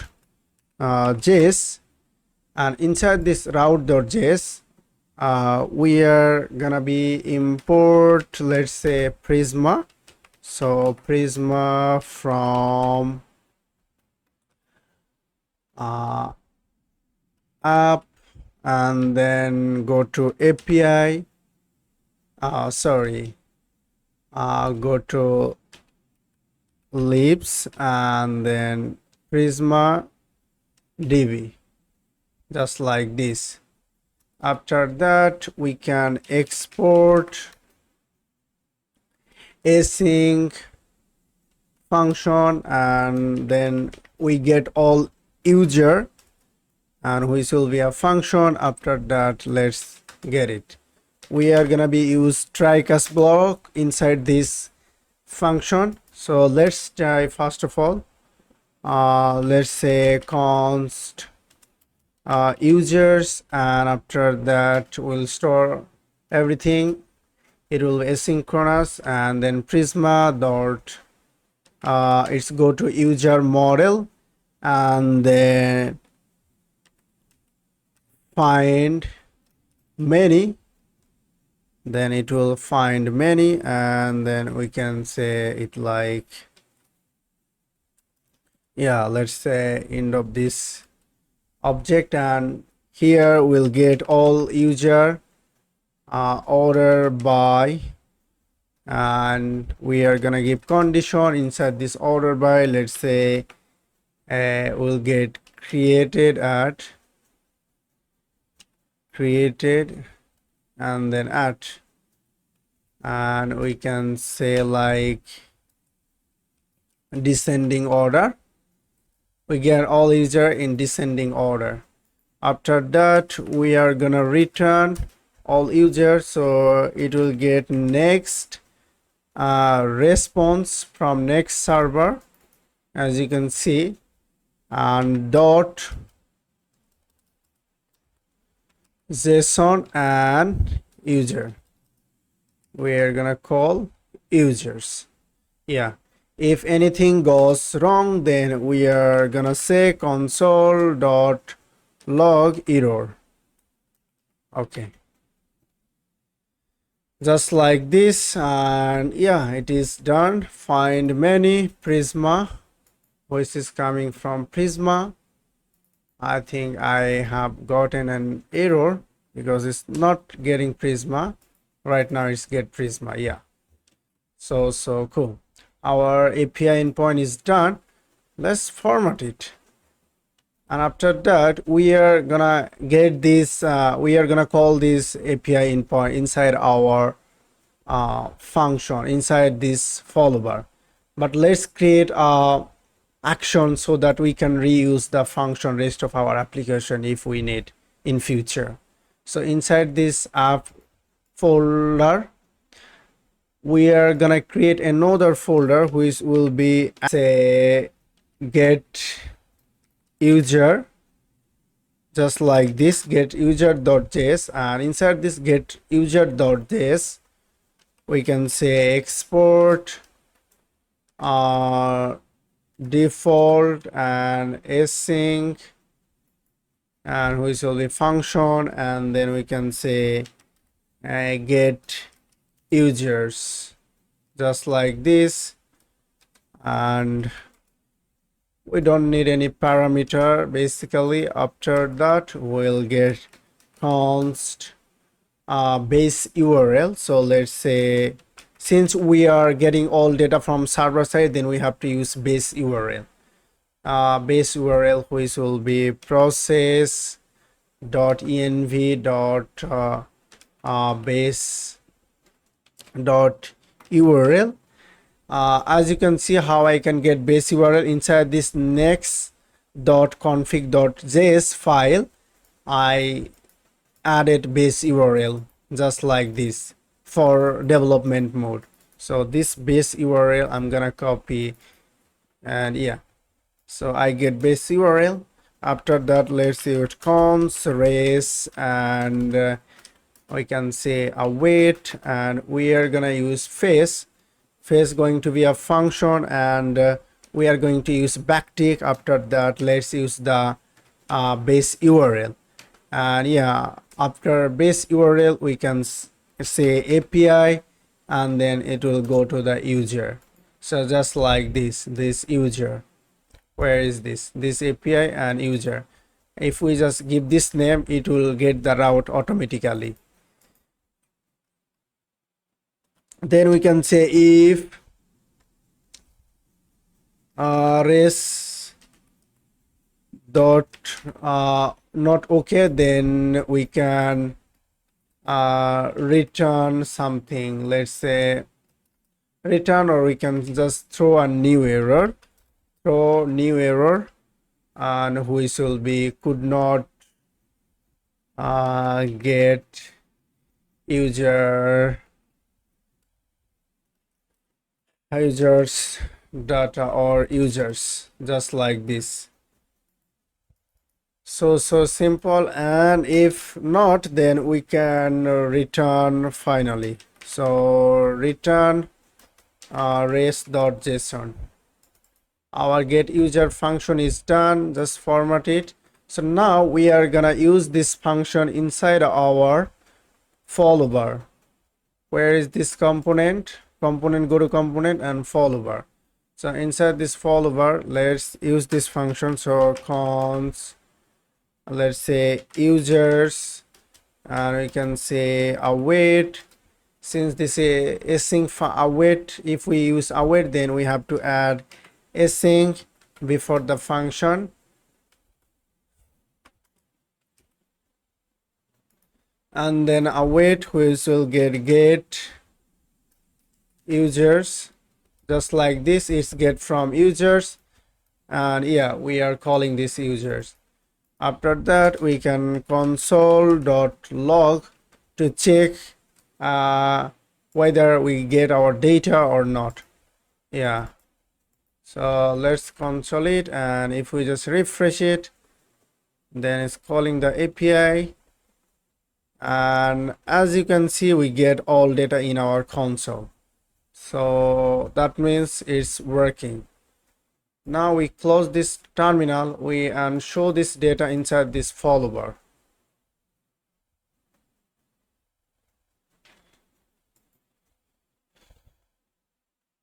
To show this follower, we have to add some class name and some style. So let's give it first of all px6, that means padding going to be 6, and py, which will be 4, and initially our followbar will be hidden, but when our display gets larger, then it will be display block, which means we can see our follower.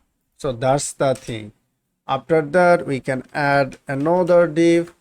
Let's say div class name, and inside this div we can say, let's say bg neutral 900. After that, we can say rounded is gonna be xl, and then we can say padding going to be 4.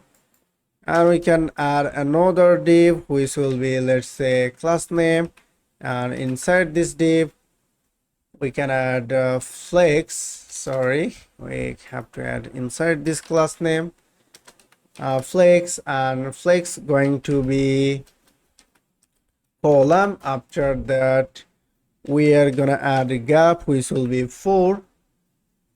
Let's say give 5, but you can customize margin top, which will be 4, and that's it. And now we are gonna get this user, and inside this div we are going to map all users. Let's use map, and which will be a callback function. Let's say this going to be just like this, and we can add div class name div. We are going to add the key here, so class name, so let's say add flex. After that, flex going to be row, and then gap, which will be 4, and inside this div we can add the key. So key, which will be, let's say, user dot id. Since we get all user here, I'm going to receive user as a callback function. And yeah, after that we can add another div, so which will represent our avatar. So let's okay, just add another div, so we can add the avatar later. So div class name, and we can end up the div. So let's say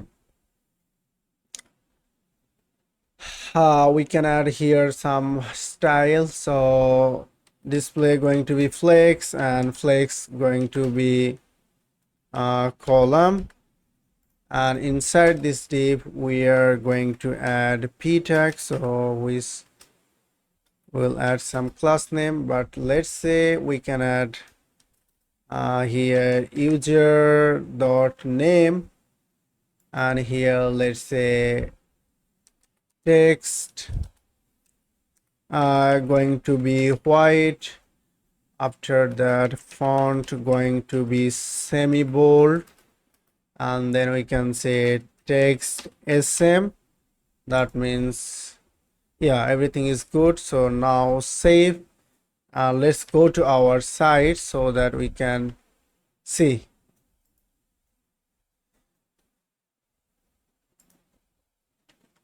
As you can see here, we get all names, all user, all names. So now it is working our follower. So let's add the username as well. So we have to just let's add another p tag. So p class name, and inside this p tag we can add user dot user name, and we can add here text neutral, which will be, let's say, 500, and then text going to be sm. Yeah, and let's go to our site. As you can see, our username has been added, but here we'd like to show a avatar which will represent each user profile picture. To add avatar, we have to create a avatar component basically inside this component. So let's say avatar.js, and inside this avatar we are going to add, so let's generate Arif functional components. So we are gonna give some style, so let's add class name, so which will be rounded going to be full, and then we can say hover is gonna be, let's say, opacity 90 or 80, and then transition, and cursor which will be pointer, and then position going to be relative. Yeah, so that's it. And then basically here we are gonna be add some pops, we'll receive it later. So let's say it's got large, then we are going to add some style. So large, if has border, something like that, then we'll add some style, and yeah, that's it. So basically we are gonna give some conditional style this class name, so we have to add this conditional style is large, and height and width, so it will looking pretty cool. And then we are going to use image which is coming from next image, and after that let's end up the image, and image will be fill, and after that we can say some, and inside this style let's say object fit, which will be, let's say, over something like that, and then we can say border radius, let's say 100%. Yeah, we are gonna be use all tag, so, and yeah, and then we would like to add source src and source, which will be, we can add some images here. You can see here guys, I am using profile images, so I get this inside this public folder. I have created another folder which is image, and inside this images folder I have added a profile.png. This is the image that I'm using here. So now this looks so well. Now we are going to followbar. Inside this followbar, basically we are gonna be use, so here is the div in. So here I'm gonna be use operator, so which is coming from operator, and let's end up the operator and let's see. So if I go to the site operator, but here will be show the profile image. Right now I'm using demo image, so it will get from database. Right now don't get from database, but we'll show it later. Now our task, whenever we click this icon, then it will go to this profile page for each user. So in order to do this thing, basically we pass here props. So let's say user id, which is coming from, let's say, user dot id, just like this. Now we are going to receive this user id as a props inside this operator, and here basically we are gonna add some function. So let's make a function on click. So const on click, and which will be a use callback function. Yeah, I'm using use callback for memorizing, so guys it will be easier for you. All right, so which is, let's say, event, and we can say just like this, and it will receive a dependency array. And just like this, we are going to pass here event, and then inside this we can say event dot top propagation, and then it will prevent basically. And after that we can say const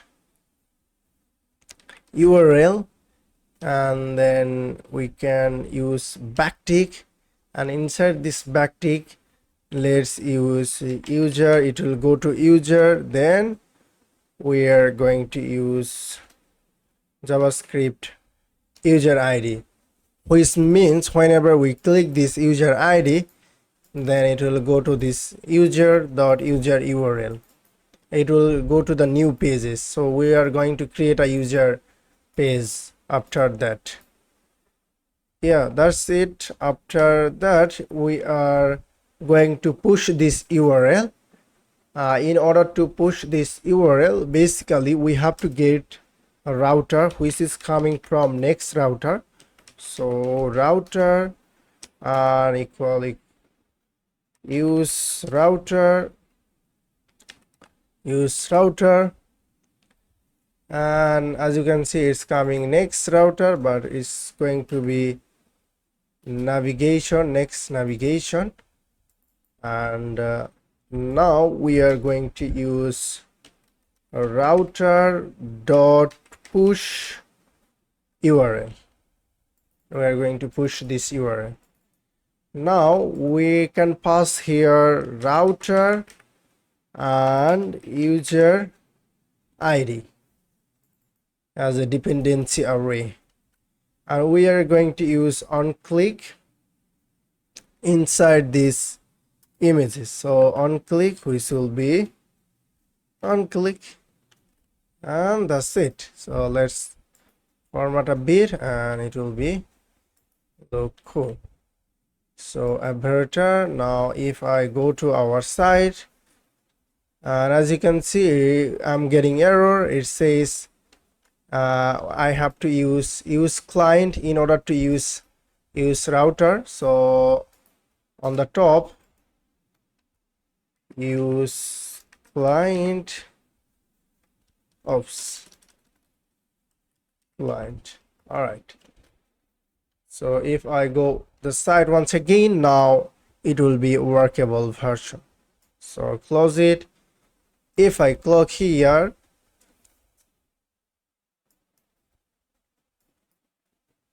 as you can see, I'm getting user and user ID, but this page could not found.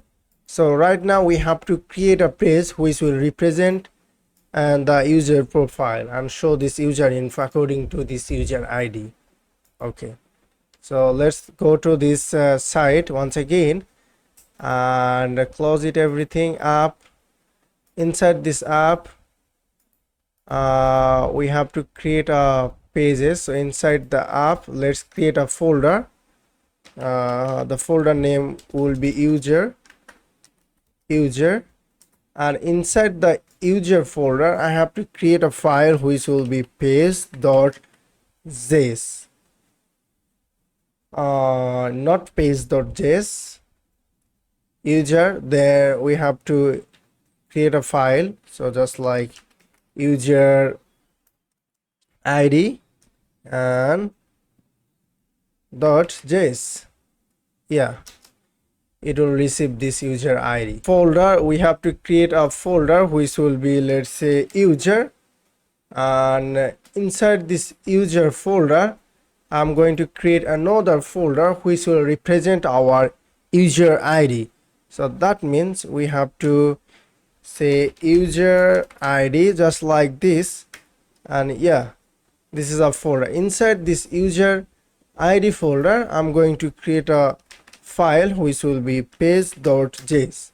Now this user id represent this page there. So if I type rfc, so rfc reference, and if we say here I am user id, and we can receive basically as a param. So if we say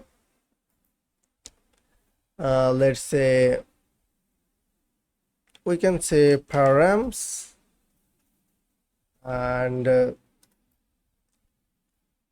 which will be user id.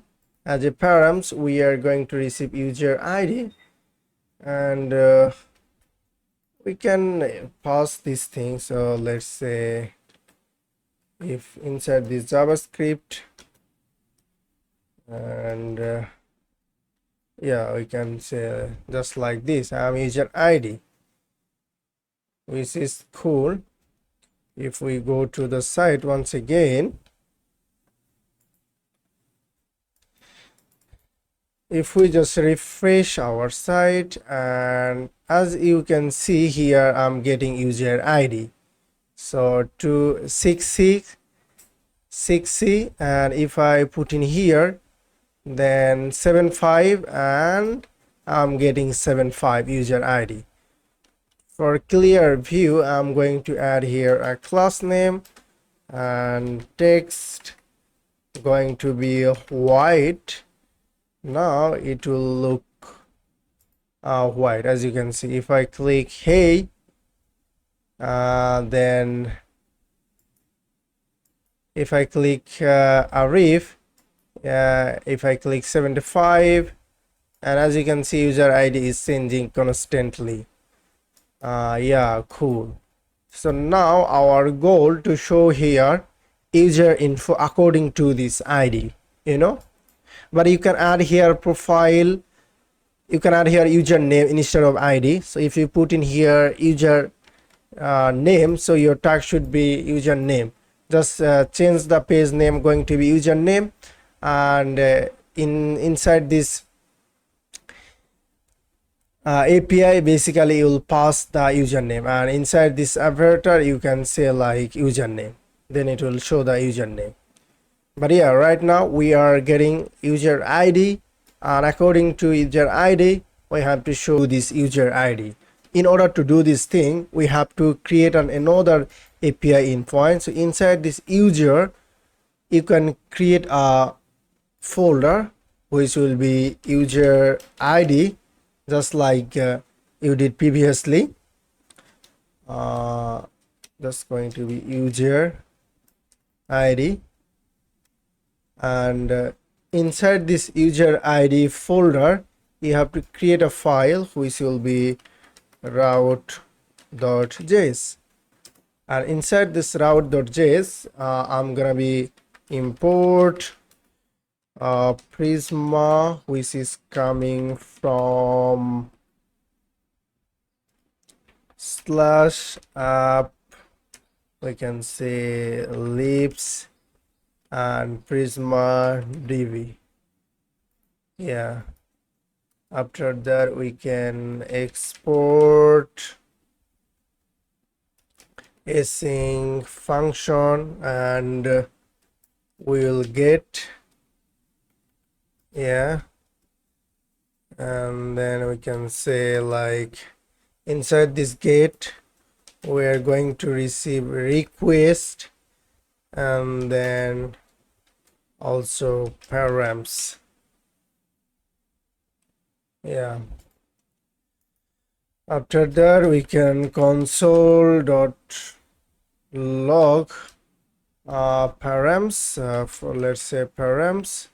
You can check it, like you'll get the params whenever send a request.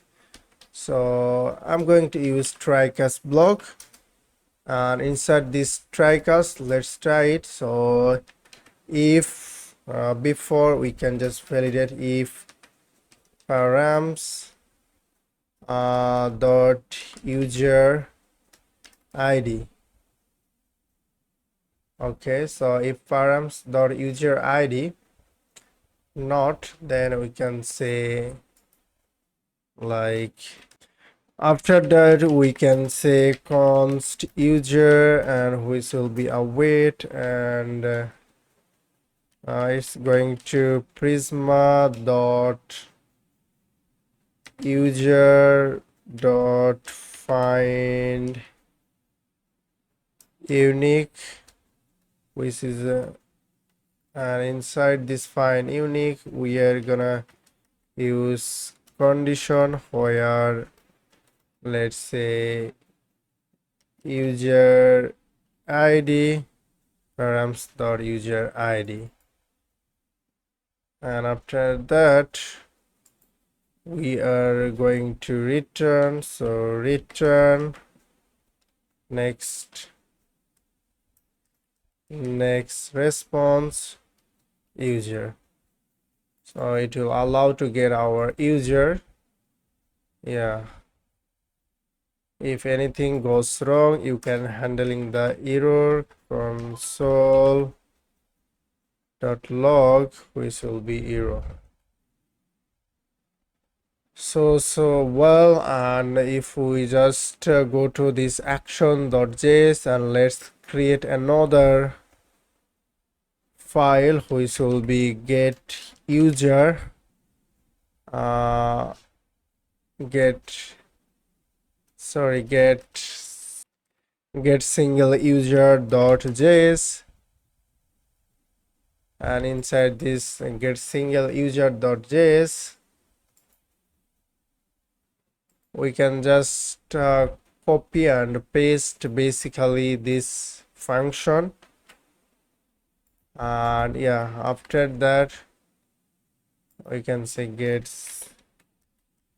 single user, and then base URL, everything going to be okay. It's go to user.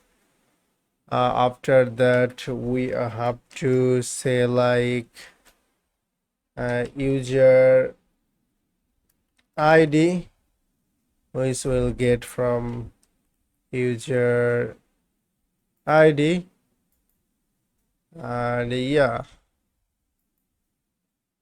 that's it. Res and res, nothing else we need to do.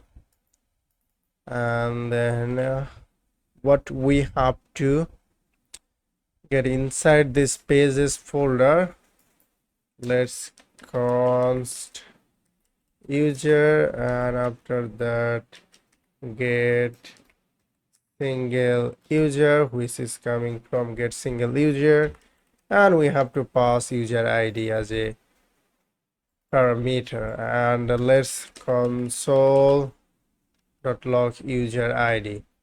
So if we open up our terminal and let's see, basically let's go to the guys. Here I have to use, instead of user ID, so you put in here user ID, but it will be ID, just ID, because I have given the name in database ID, where the ID in the database ID and the params.user ID mass, then show the mass user ID.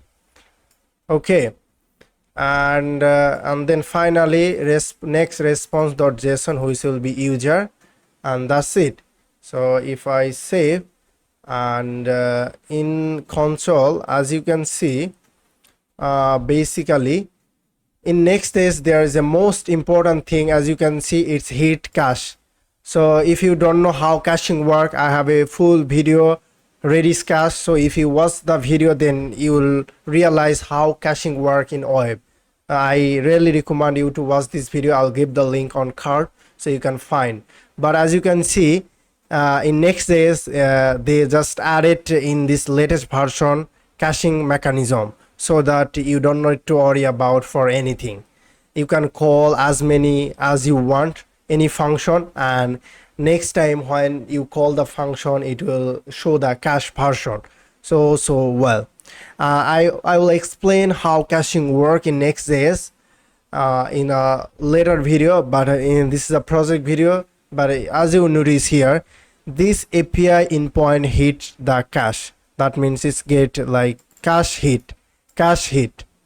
So as you see here, show all user. But if I go to the site and click this 22 user, and if I back once again, as you can see here, user ID this 20, and according to this user ID, I'm getting all user info: profile picture, image, bio, username, name, and password, created ad, and following ID. So well. If I hit this skill, and this user ID is 97, I will get this 97 user ID. As you can see, 97 user ID, yeah, with all info. But if I hit once again this 55, and then as you can see, I'm getting 55, as you see. But let's hit once again 97, and as you can see, I'm getting 97. But it's not calling the API because I'm hitting the caching version. So well. Now our goal to show this single user info inside this user ID inside these pages. Whenever I'm clicking here, then according to, since we get all ID and single user info as a JSON object, now we can able to praise this file. We are gonna be add 3 section here. Basically we are gonna add a header, and we can say this remove it. So yeah, we can remove, and we can say, so header, after that we can say here will be user bio, and then here will be user hero, so that will be on the top. So here will be 3 section header. So let's create a header component. So in order to create a header component, inside this component folder, I'm going to create a file which will be header that represent our header. So header.js, inside that header.js, so let's use client. Since this is gonna be a client side, then we have to use client. After that we can generate RFC, and here we can give some style. So let's give some style class name. So we can say border B, which will be 1 pixel. After that, border neutral in neutral, let's say 800, and P gonna be 5. And we are going to add another div, so div class name, class name, and then inside this div we are going to give some style. So let's going to say display going to be flex, and flex going to be row, and items going to be center, and gap which will be 2. And yeah, so simple. And then we can add some arrow buttons. So let's receive as a prop. So we are going to receive as a prop something. So let's say show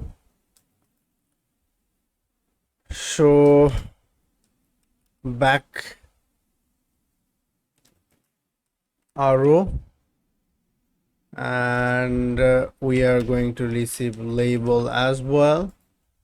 After that, inside this div, so let's give conditional style. So we can say show back arrow, so back arrows, show back arrow, and after that, if show back arrow, then we can say something. So we can add a arrow button, so bi arrow, let's say back arrow, which is coming from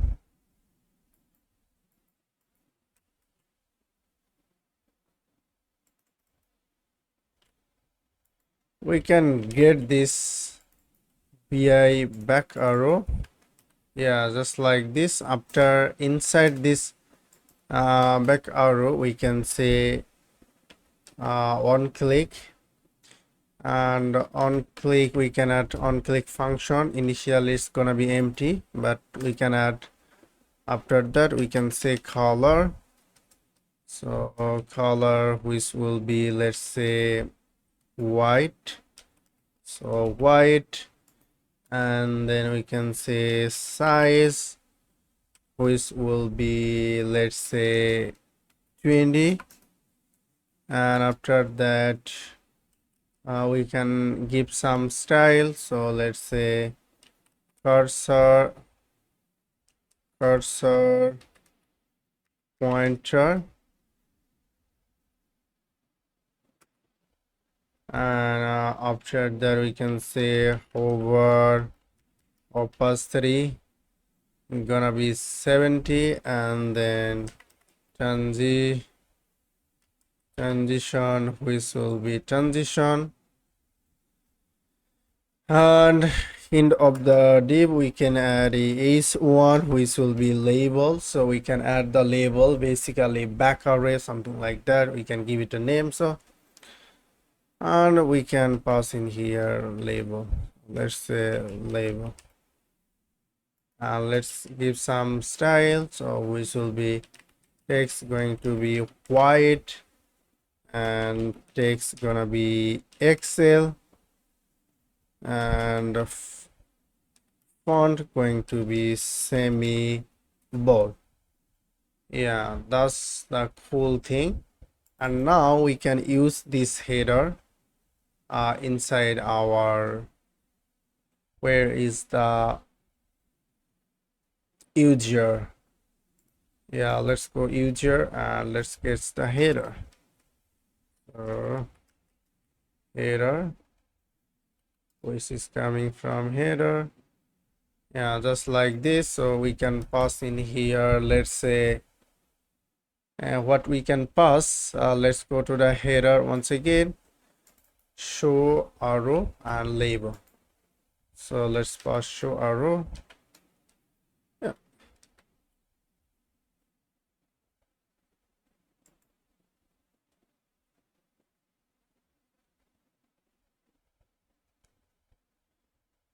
And we can just pass show arrow, we don't need to pass anything, and we can say a label which will be user dot name. We can pass the name actually if user is exist. Yeah, if we go our site, then give it a refresh and see.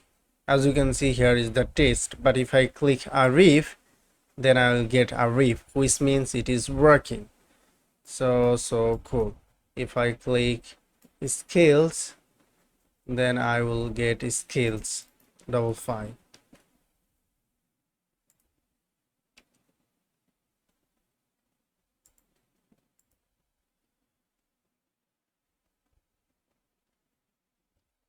Our header is done. So now our goal, if I click here, then it will back to this home page. So how we can make this happen? So let's go to the site once again, go to the header, and we can add a on click here. So on const on click, and we can say handle click. Handle click, which will be a, let's make a function which will be a handle back. So handle back, and inside this handle back we are going to use callback, and that's it. Use callback, gonna receive something, and inside this we shall receive array dependency, which will be basically we're gonna add something. So let's say, yeah, remove it, and yeah, we can add here the array dependency, and inside this use callback, let's say router dot bsck back, and let's get the router. So const router equal use router, which is coming from next navigation, and let's use the router, and then we are free to use handle back. So handle back function gonna be here, and let's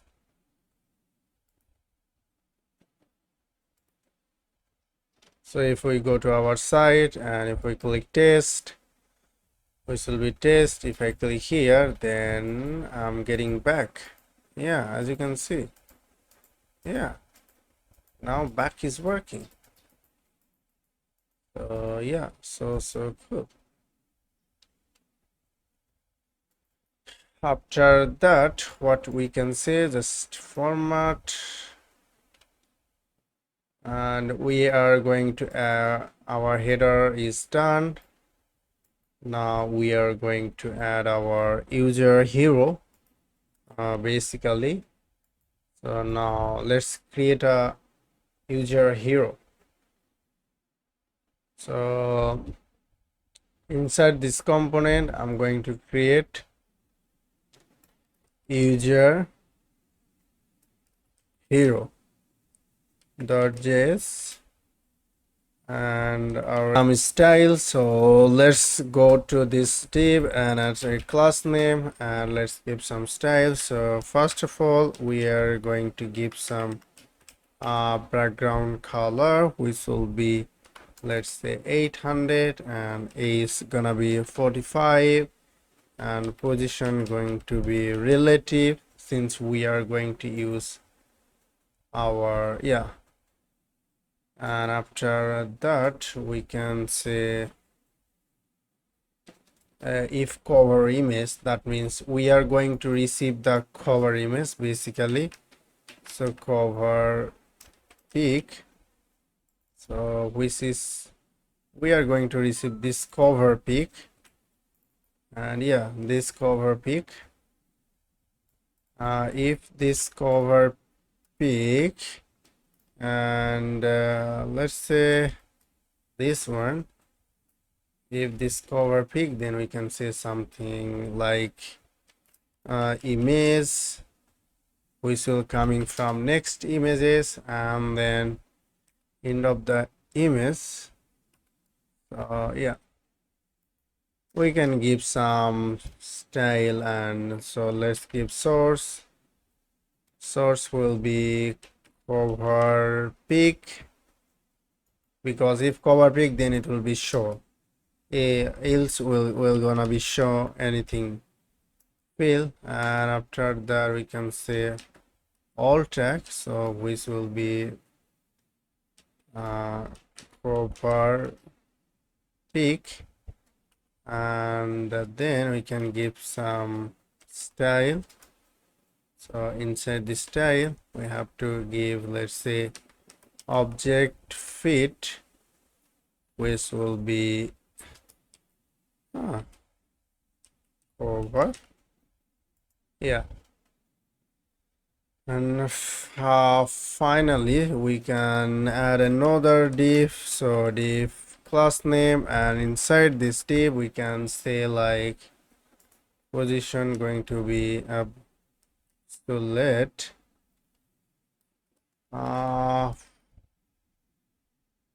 we can say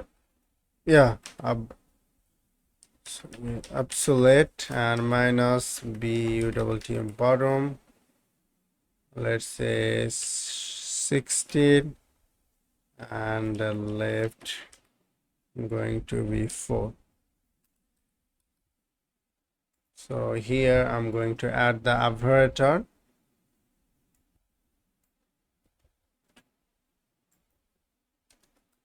So this aperture, which is coming from aperture, and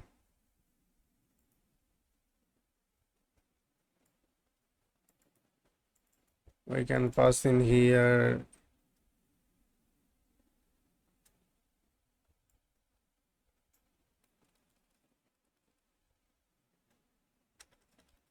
so let's say aperture, which is coming from aperture, and we have paused everything inside the aperture. Okay, let's go to the pages, and let's say user hero. Okay, so user hero, and see whether how it look like.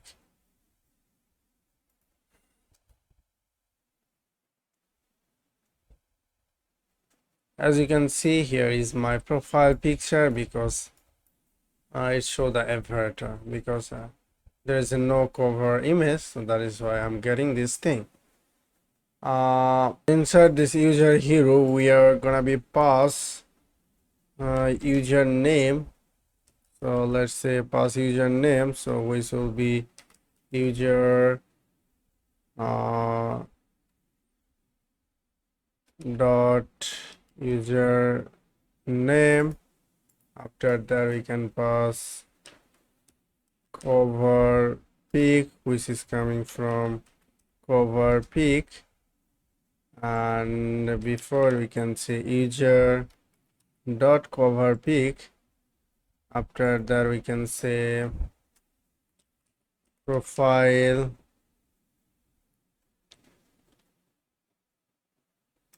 pic, and then we can say user slash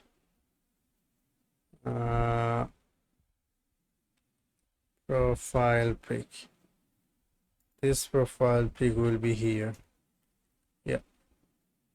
Same. Now cover pic, profile pic, and username will receive inside the user hero. So inside this user hero, cover pic and profile pic and user name, just name. So we can pass username here. So username, which will be username, and profile pic. Let's say profile pic, and we can just say profile pic, and we can just say username, and yeah. So apparator will receive profile pic. So let's go to the apparator, and here they will receive, yeah, inside the apparator. So here we'll receive, oops, profile pic, and then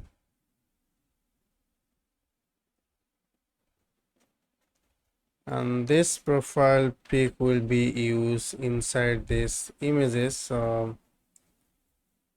we can say like profile pic and dot pipes.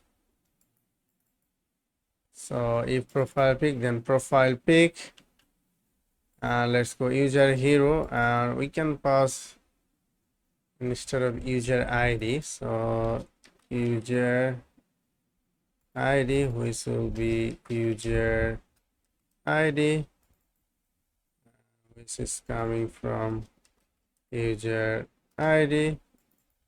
And let's go to the user. So user pages, we are gonna be pass user ID. Here we can see user ID, just like this. Let's save everything, and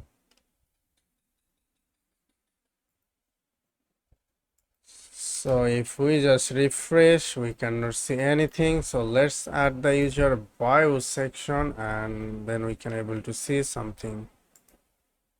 Let's create another component inside this page. So user bio, which will be, so component, let's create user bio.js. Inside the user bio.js, I'm generating function RFC.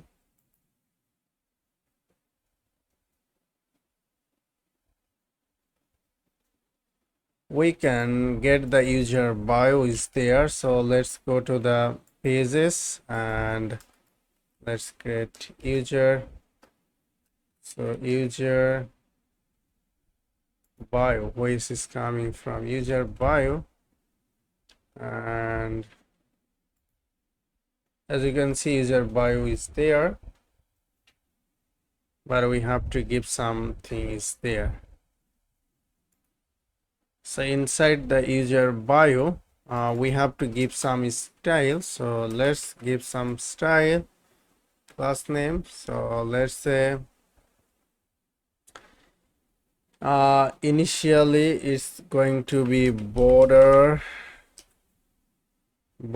B, and it's gonna be 1 pixel. After that, border neutral is going to be 800, and padding bottom, which will be 4.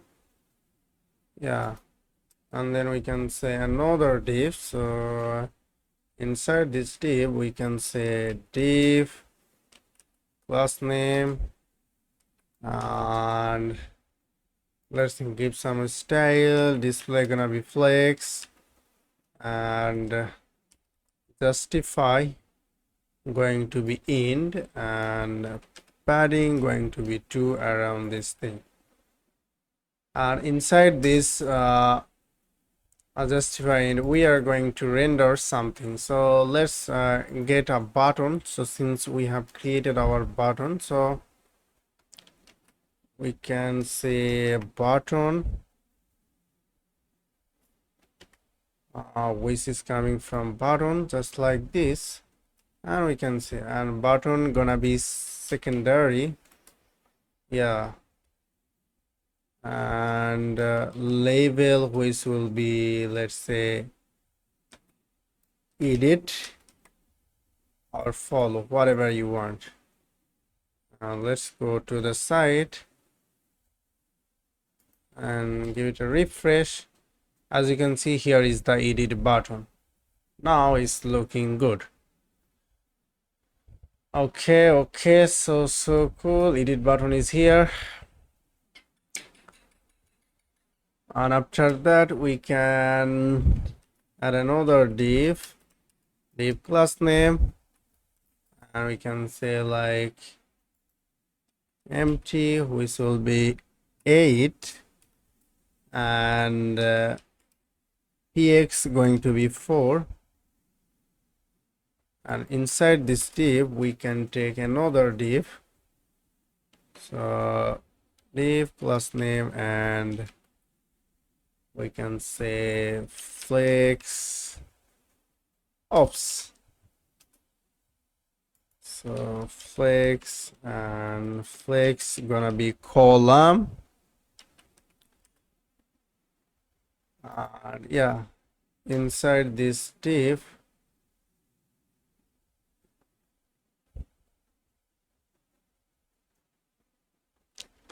I'm going to add some p tag, and here I would like to say name, so let's say Arif, and then another, we can say @Arif. Yeah, let's give some style. So class name, we can say text going to be white, and text gonna be to Excel, and font which will be semi bold. The similar thing we can say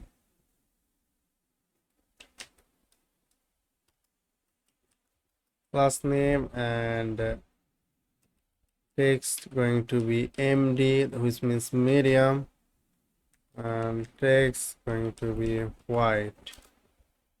Yeah, let's go to the site, and as you can see, I'm getting this name and username, but it's overflow. So how we can solve this thing, we'll solve it later.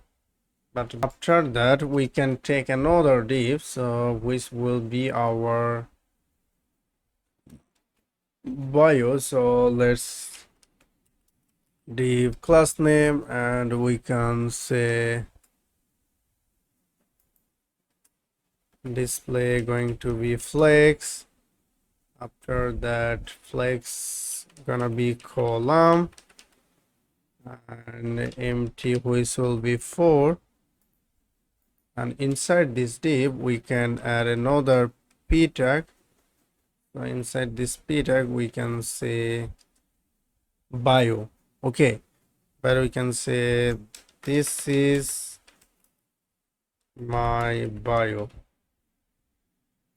but we'll add some dynamic value later. So let's give some style. Text gonna be white, yeah, and after that we can take another div class name. So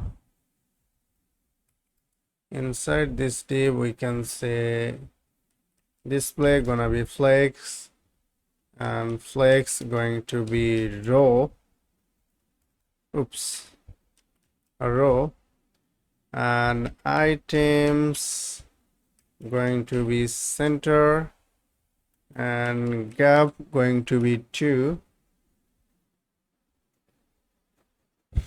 Let's say 2 or 2.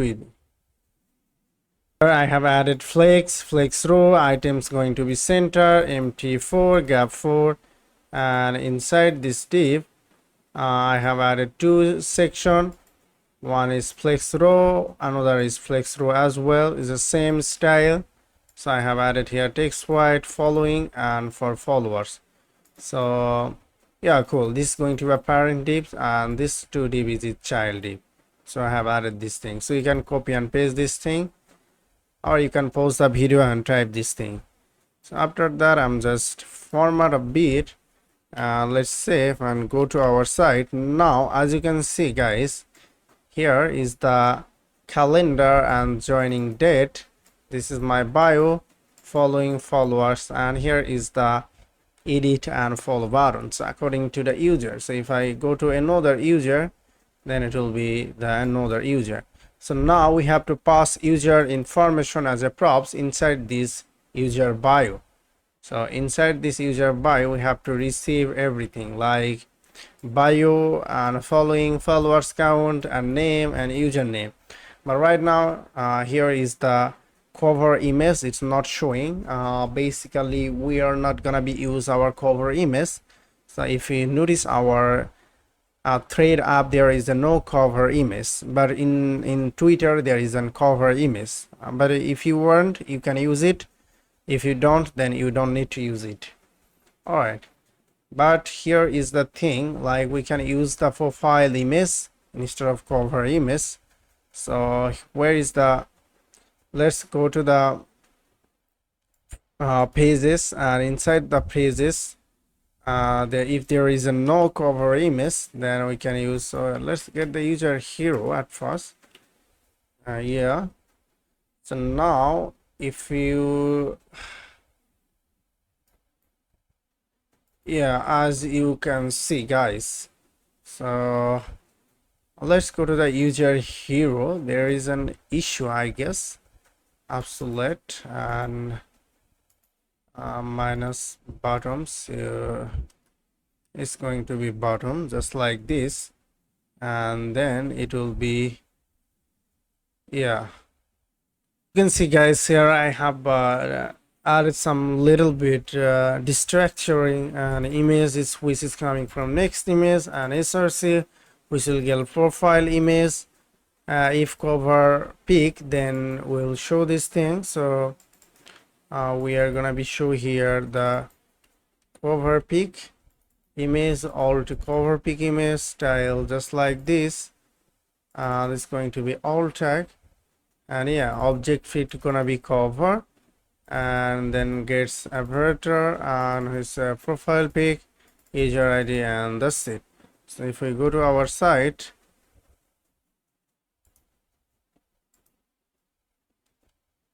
as you can see, now it's looking good. So here is the profile picture. That's going to be a cover photo. So here is our follow bar and edit button. So according to the user, here will be show edit button or follow button. To do that, we have to go user bio. As you can see, we have to just add here get the current user, but right now we just show here the demo data, I mean the static data, but now we'll replace everything with the API data. So let's do that. We are gonna be receive something which is coming from pages. So let's receive first of all, so we can see user ID. After that, we are gonna be receive name, and then user name. After that, we are going to receive bio, and then we are going to receive created at this created at, not updated, and then we are gonna be receive following, which we'll get from these pages. So if we go to the pages folder, and inside this pages folder, so user bio, so here since we get user, so we can pass as a prop. So let's say first of all, we can just take a look this result.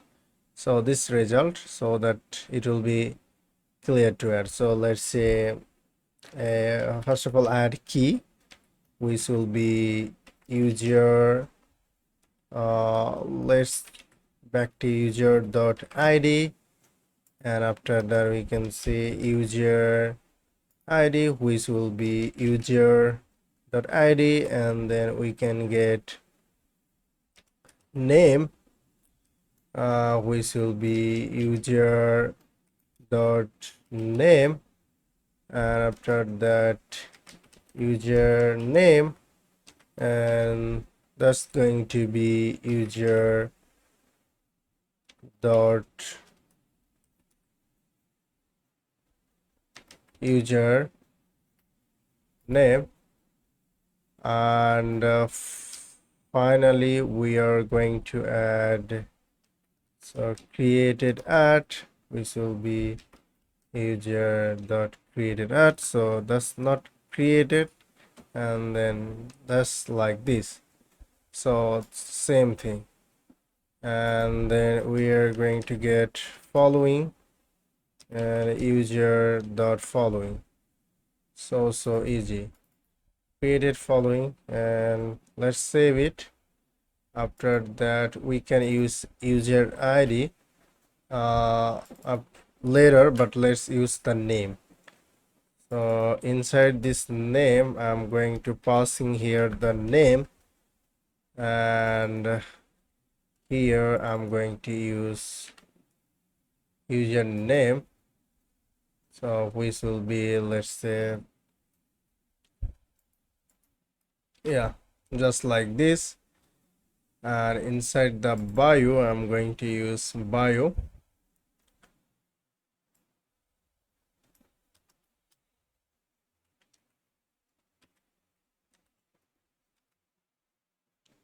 and here there will be the date created at, but we have to modify the date. So let's make a function, so const created, not created, so created date, and inside this function let's use memo, is a memorizing, and that's going to be our async function, and we can pass in here anything, but let's say we can add the array dependency. Inside this use memo we can say if created at, not created at, then it's going to be return null, and if created at, then return format. It will coming from format date fns, so let's use the format, and we can say format new date, and created at, after that we can add something which is just like this. Yeah, we are going to add mmm, so mmm for m, and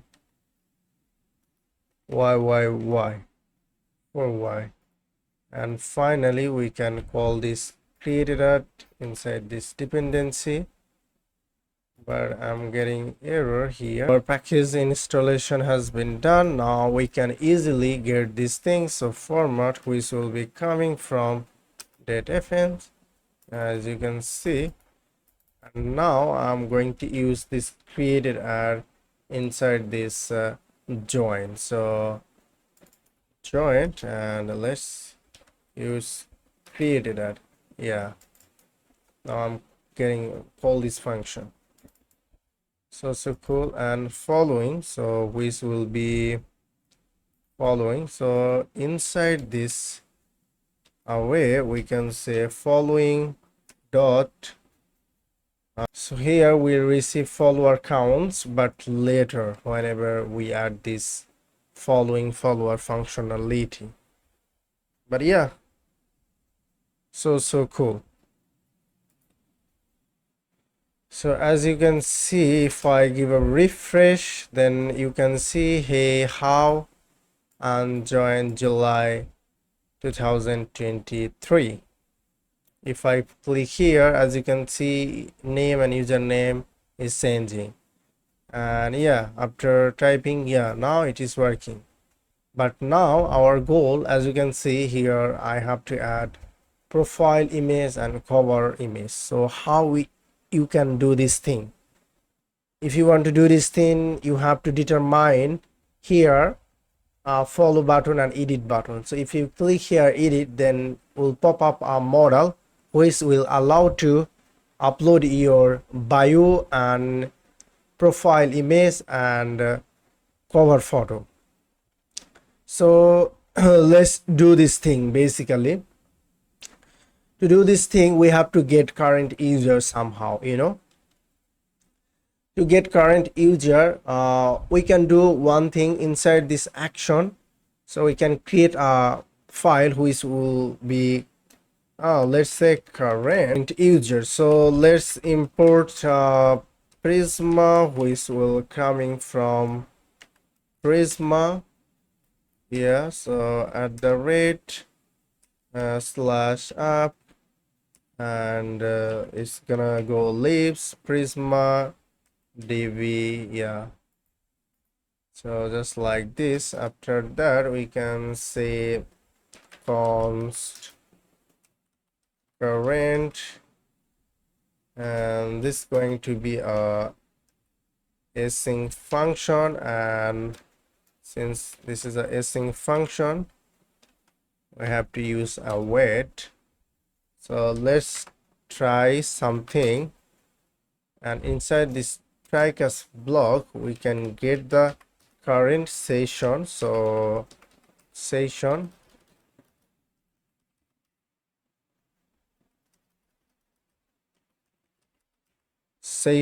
and after that we can say await and get server session, which is coming from NextAuth, and we can say here handler, which is coming from API auth NextAuth route handler.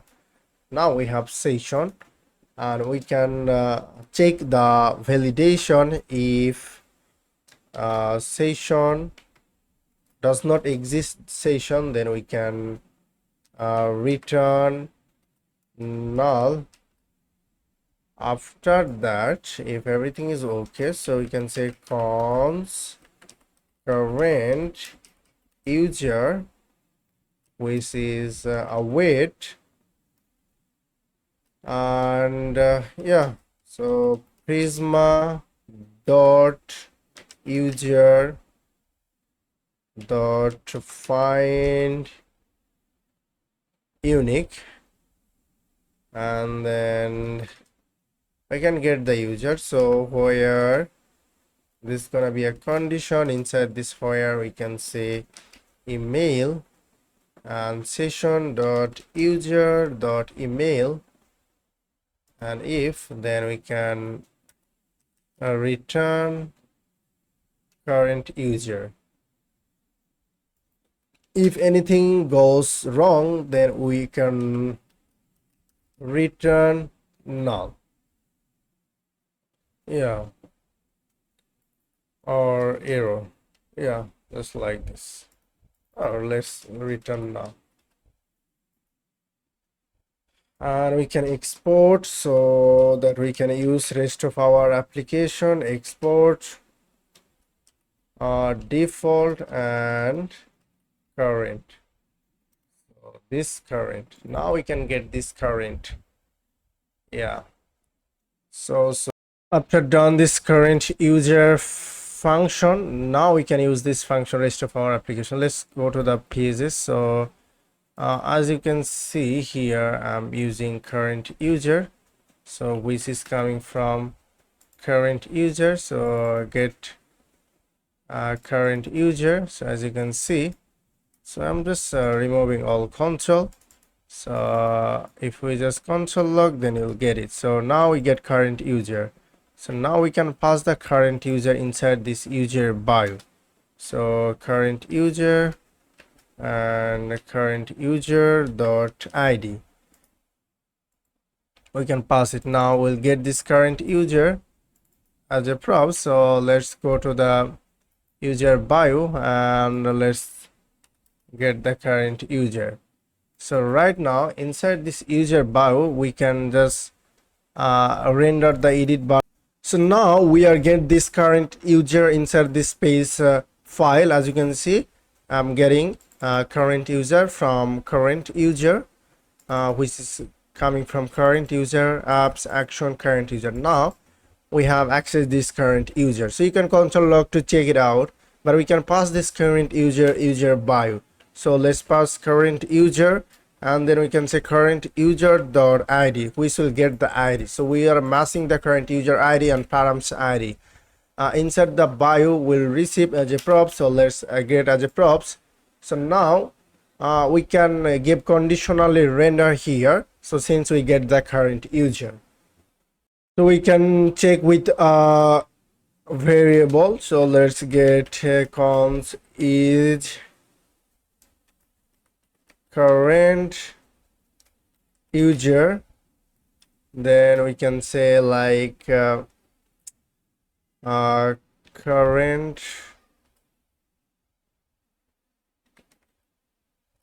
user equal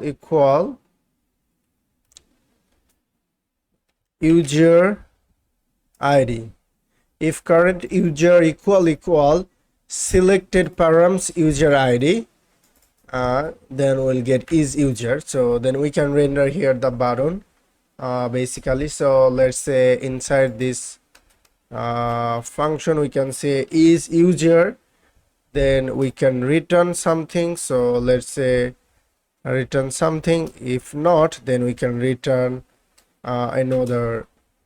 Basically we just put in there inside this condition, and after that we can put, yeah, just like this. So let's do a little bit format. So is current user, then show edit. If not, then show the follow button. So we can say follow, yeah. So right now if we go to our site, so right now is edit. So let's click the test. As you can see, here is the follow button. Now is skill, because this is not my user, not login user. So if I'm going to click once again this Arif, right now as you can see here the edit button, but for this he or other user, if I click, then I cannot able to see their edit button, because it's not the login user, authentication user. Only authentication user profile can see the edit button. So right now that means whenever you logged in, then you can able to edit your profile. So now our task should be edit our profile. Whenever I'm clicking this edit button, then pop up a modal which allow me to edit my info like name, username, bio, image, profile picture, cover picture, everything. So in order to do this thing, basically we have to create a we have to go model. Inside this model, so let's say login model, register model, and we can say like edit.js, and we can get all this info from login. So which will be, let's just remove the footer part. We don't need the footer part. Yeah,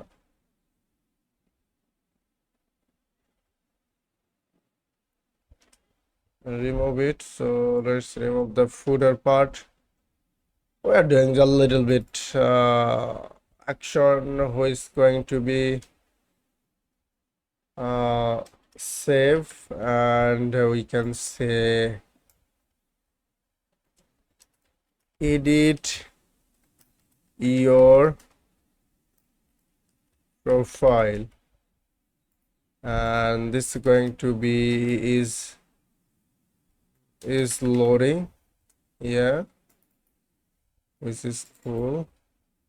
And we can create a use login model. We can add another hooks how to write our to control our edit model. So okay, just complete this part at first. So it's gonna be email, not going to be email. Let's say user name, value going to be user name. Okay, which will get, and set username, user. Let's create our hooks to control edit model. Let's go to hooks folder, and I'm going to create edit model.js, and I'm gonna copy everything from here, and let's put it here. So first of all, is open gonna be false, on close, and use login instead of use edit, and let's say use edit. That's it. So now we are going to edit model. Insert this edit model, let's add here. So we'll control it everything, but not right now. So it's not going to be toggle for anything. Use edit, which is coming from use edit. So use edit, so use edit model. Now I'm going to use this model is open and use this edit model is close, and body content, and which will be use edit model, and on close which it is model. But we have to make something here, but later will be working here. So not register. So right now everything is cool, and we have to get edit model. So inside these pages, so which means let's go to the app, and we can say, like, after end of this we can say edit, which is coming from just like this. And if we go to site, then if we click here, nothing is working because we have to add the handle click inside this function. Let's go to follow button. Where is this follow button? So add here on click, and handle click. Yeah, so let's create a function handle click, cons handle click, and it's going to be a callback function. So let's say inside this handle click function we are going to get edit model at first. Let's go to the model. So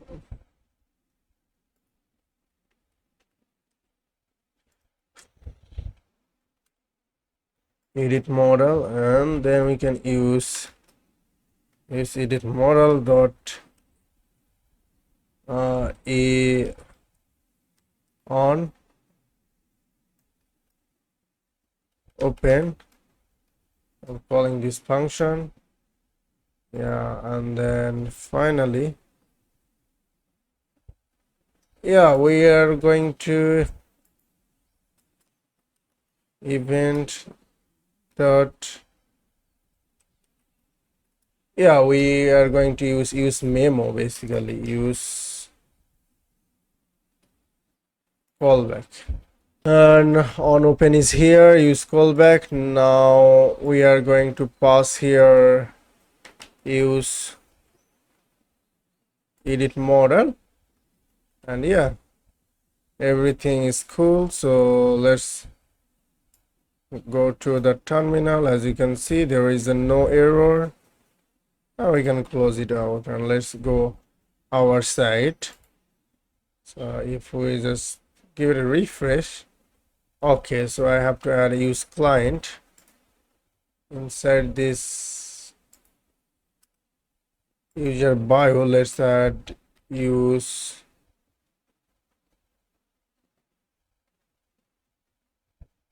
so it's a username is not defined reference. So let's go to the edit model. We have to define the username. So yeah, for now we can keep it empty.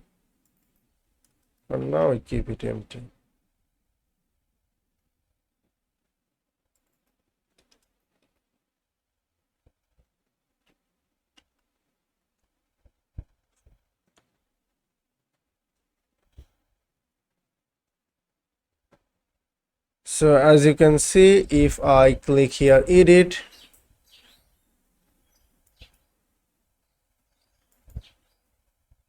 follow, let's click edit. As you can see here, I have added this on click inside this follow, not edit, to give this on click inside this edit, so that whenever I'm clicking this edit button, then it will pop up the handle click edit model. So let's go to the site once again. If I click here, as you can see, edit your profile, name, username, bio. All right, so cool. And I'm closing. So now our task should be at here, uploading image, and now our task gonna be to give an option to put user cover picture and profile picture. Add image upload. As you can see, I have created a file which is image upload. Inside this file, let's generate functional component, and after that we have to install one packages which is called React dropdown. So let's get the package. As you can see, let's clear and npm install safe react dropdown, so which allow to upload your file. So let's install this package. After install, what you have to do inside this image upload, we have to work. So I highly recommend you to go to React dropdown. So if we go to the site, let's go to React dropdown. Yeah, then you'll see the example how you can upload this thing. So you can either use hook or wrap component for this hook. So I'm gonna be using React hook, and this method is pretty cool. Also this method, and on drop, yeah, we are going to get this file reader array buffer. Yeah, let's get some idea from this and upload this thing. And then what we have to do, let's get something. First of all, get props, get input props. We don't need this thing. It's coming from use dropdown, which is React dropdown, and inside this object, basically we can say max files. how many files it will be. 1. After that we can say on drop. As you can see, on drop is a building function, and we can pass in here handle drop. So handle drop, this is going to be a function, but we are going to create later. Just add everything. So let's say disable, and after that we can say accept type, which will be, let's say, image. First of all, image, and then it's going to be jpg, and finally we can say it's gonna be an array, and we can say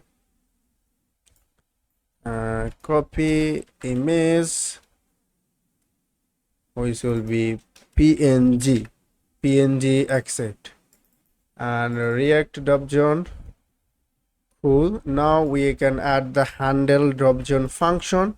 So let's create handle drop zone, and yeah, which will be a callback function just like this. And inside this handle drop zone function, we'll get files. How many files? So files going to be, let's say, array is gonna be 0, and here handle drop zone gonna be use callback function, use callback, which is coming from React. And since we are using use callback, let's finish it. So oops, use callback. Yeah, I'm using use callback rest of my application just for use case, you know. All right, so files use callback, and we can say here files. Yeah, these files. After that we can render something. So const render, which will get new file render. This is gonna be a function, and after that we can say render dot on load, and inside this onload function we can pass in here event. Yeah, and we can say like we can take a hook. So const base 64 and set base 64, and which is coming from use state. After that is gonna receive value, which will coming from our props. As a props, we are gonna receive the value, and let's use set base 64. Inside this event, set base 64, which will be target, sorry, just event dot target dot result. And after that we have to get handle change, which will coming from handle change. So let's say on change, and we can say like const handle change, and inside this handle change we can say like which will be a callback function, use callback. Yeah, and then we can say array dependency. So inside this use callback, here we'll receive base 64, and we can say on change, I'm gonna receive base 64, and pass the on change as a array dependency, and get this on handle change, which will be event dot target dot result. So cool. So now we have the file. So after that we can say render dot read as data URL, and inside this data URL we can pass file. Yeah, this file we can pass here, and handle sense going to be our dependency array. And let's get the use callback, which is coming from React. And yeah, so cool. Now we can use get root props and get input props. Yeah, how we can use this thing? Let's go to our site, and once again, as you can see, we can pass in here a div, and then we can use inside the div. Now it's going to work. Get root props, get input props, and we can say here base 64, if base 64, and then it will be like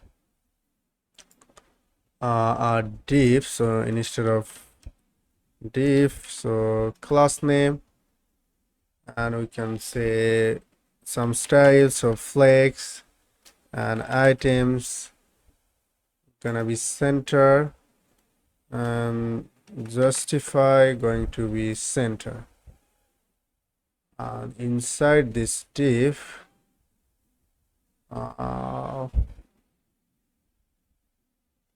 sorry,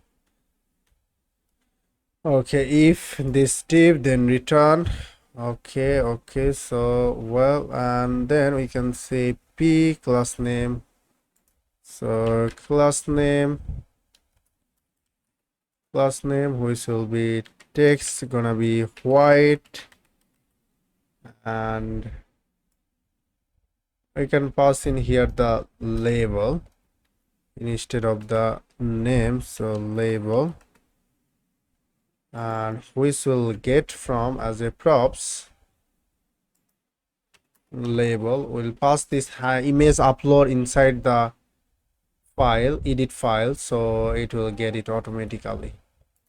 Label, and yeah, div going to be in. So inside this div, what I have to say, we are gonna get the image which is coming from next image, and close. Image gonna receive source. Well, what is the source basically? So it's going to be base 64, and after that I'm gonna give some height, will be 100, then yeah, we can pass just like this, and width going to be 100, and then we can say alt tag, so which will be, and yeah, our image upload is done. And let's do a little bit format. Handle change, we'll pass value on change, and label we have to do this thing inside the edit. So inside this edit we have to get image upload. Let's get the image upload, which is coming from, we can just add this thing, as you can see. If I just so do a little bit format, as you can see, I have added here profile image is loading on change. I have passed here on change and label and value. So if you take a look, we can pass value, on change, label inside this image. So as a disable, also I get disable, which is loading. We can get the disable, so also label, upload profile image, upload cover image. So now we have to make two things: set cover image and set profile image. Get these hooks from our database. So we have to get this thing. Basically, to get, we are going to receive user basically and edit, and inside this page.js we are going to pass users, which is get from, let's say, user. Basically we can pass this user. So if we pass inside this edit, we can easily get copy and paste. So as you can see, we get username. So where is the username? Yeah, as a value we can pass in here username. So username, and inside this bio we can pass bio. Yeah, so after that we can pass here just name, so that whenever pop up then it will be name. And it's get user.name, user.username, bio.bio, and instead of cover image, so I can see the result, and you can see here cover pic. Yeah, so which will be cover pic, and after that we can say profile pic. So profile pic, and set images, no problem, you can give whatever variable you want. And yeah, so cool. So if I go to the site once again, and yeah, just give it a refresh. See, is there any error? Email is not defined. Okay. Now as you can see, if I click edit, it said disable is not defined. So we have to go to image upload and get the disable right now, and let's give it a refresh. If I click, as you can see, image upload, but there is no design.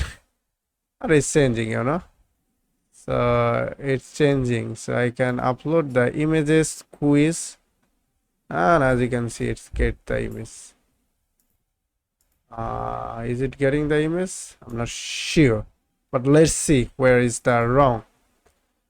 Drop down image file, which is coming from, everything is okay.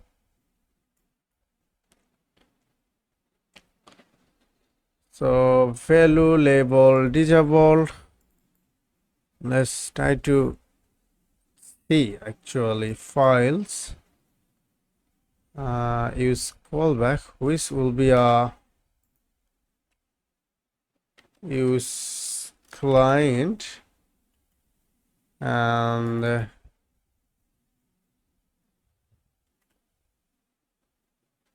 after that label image upload. Yeah, do I need to give some style? So inside this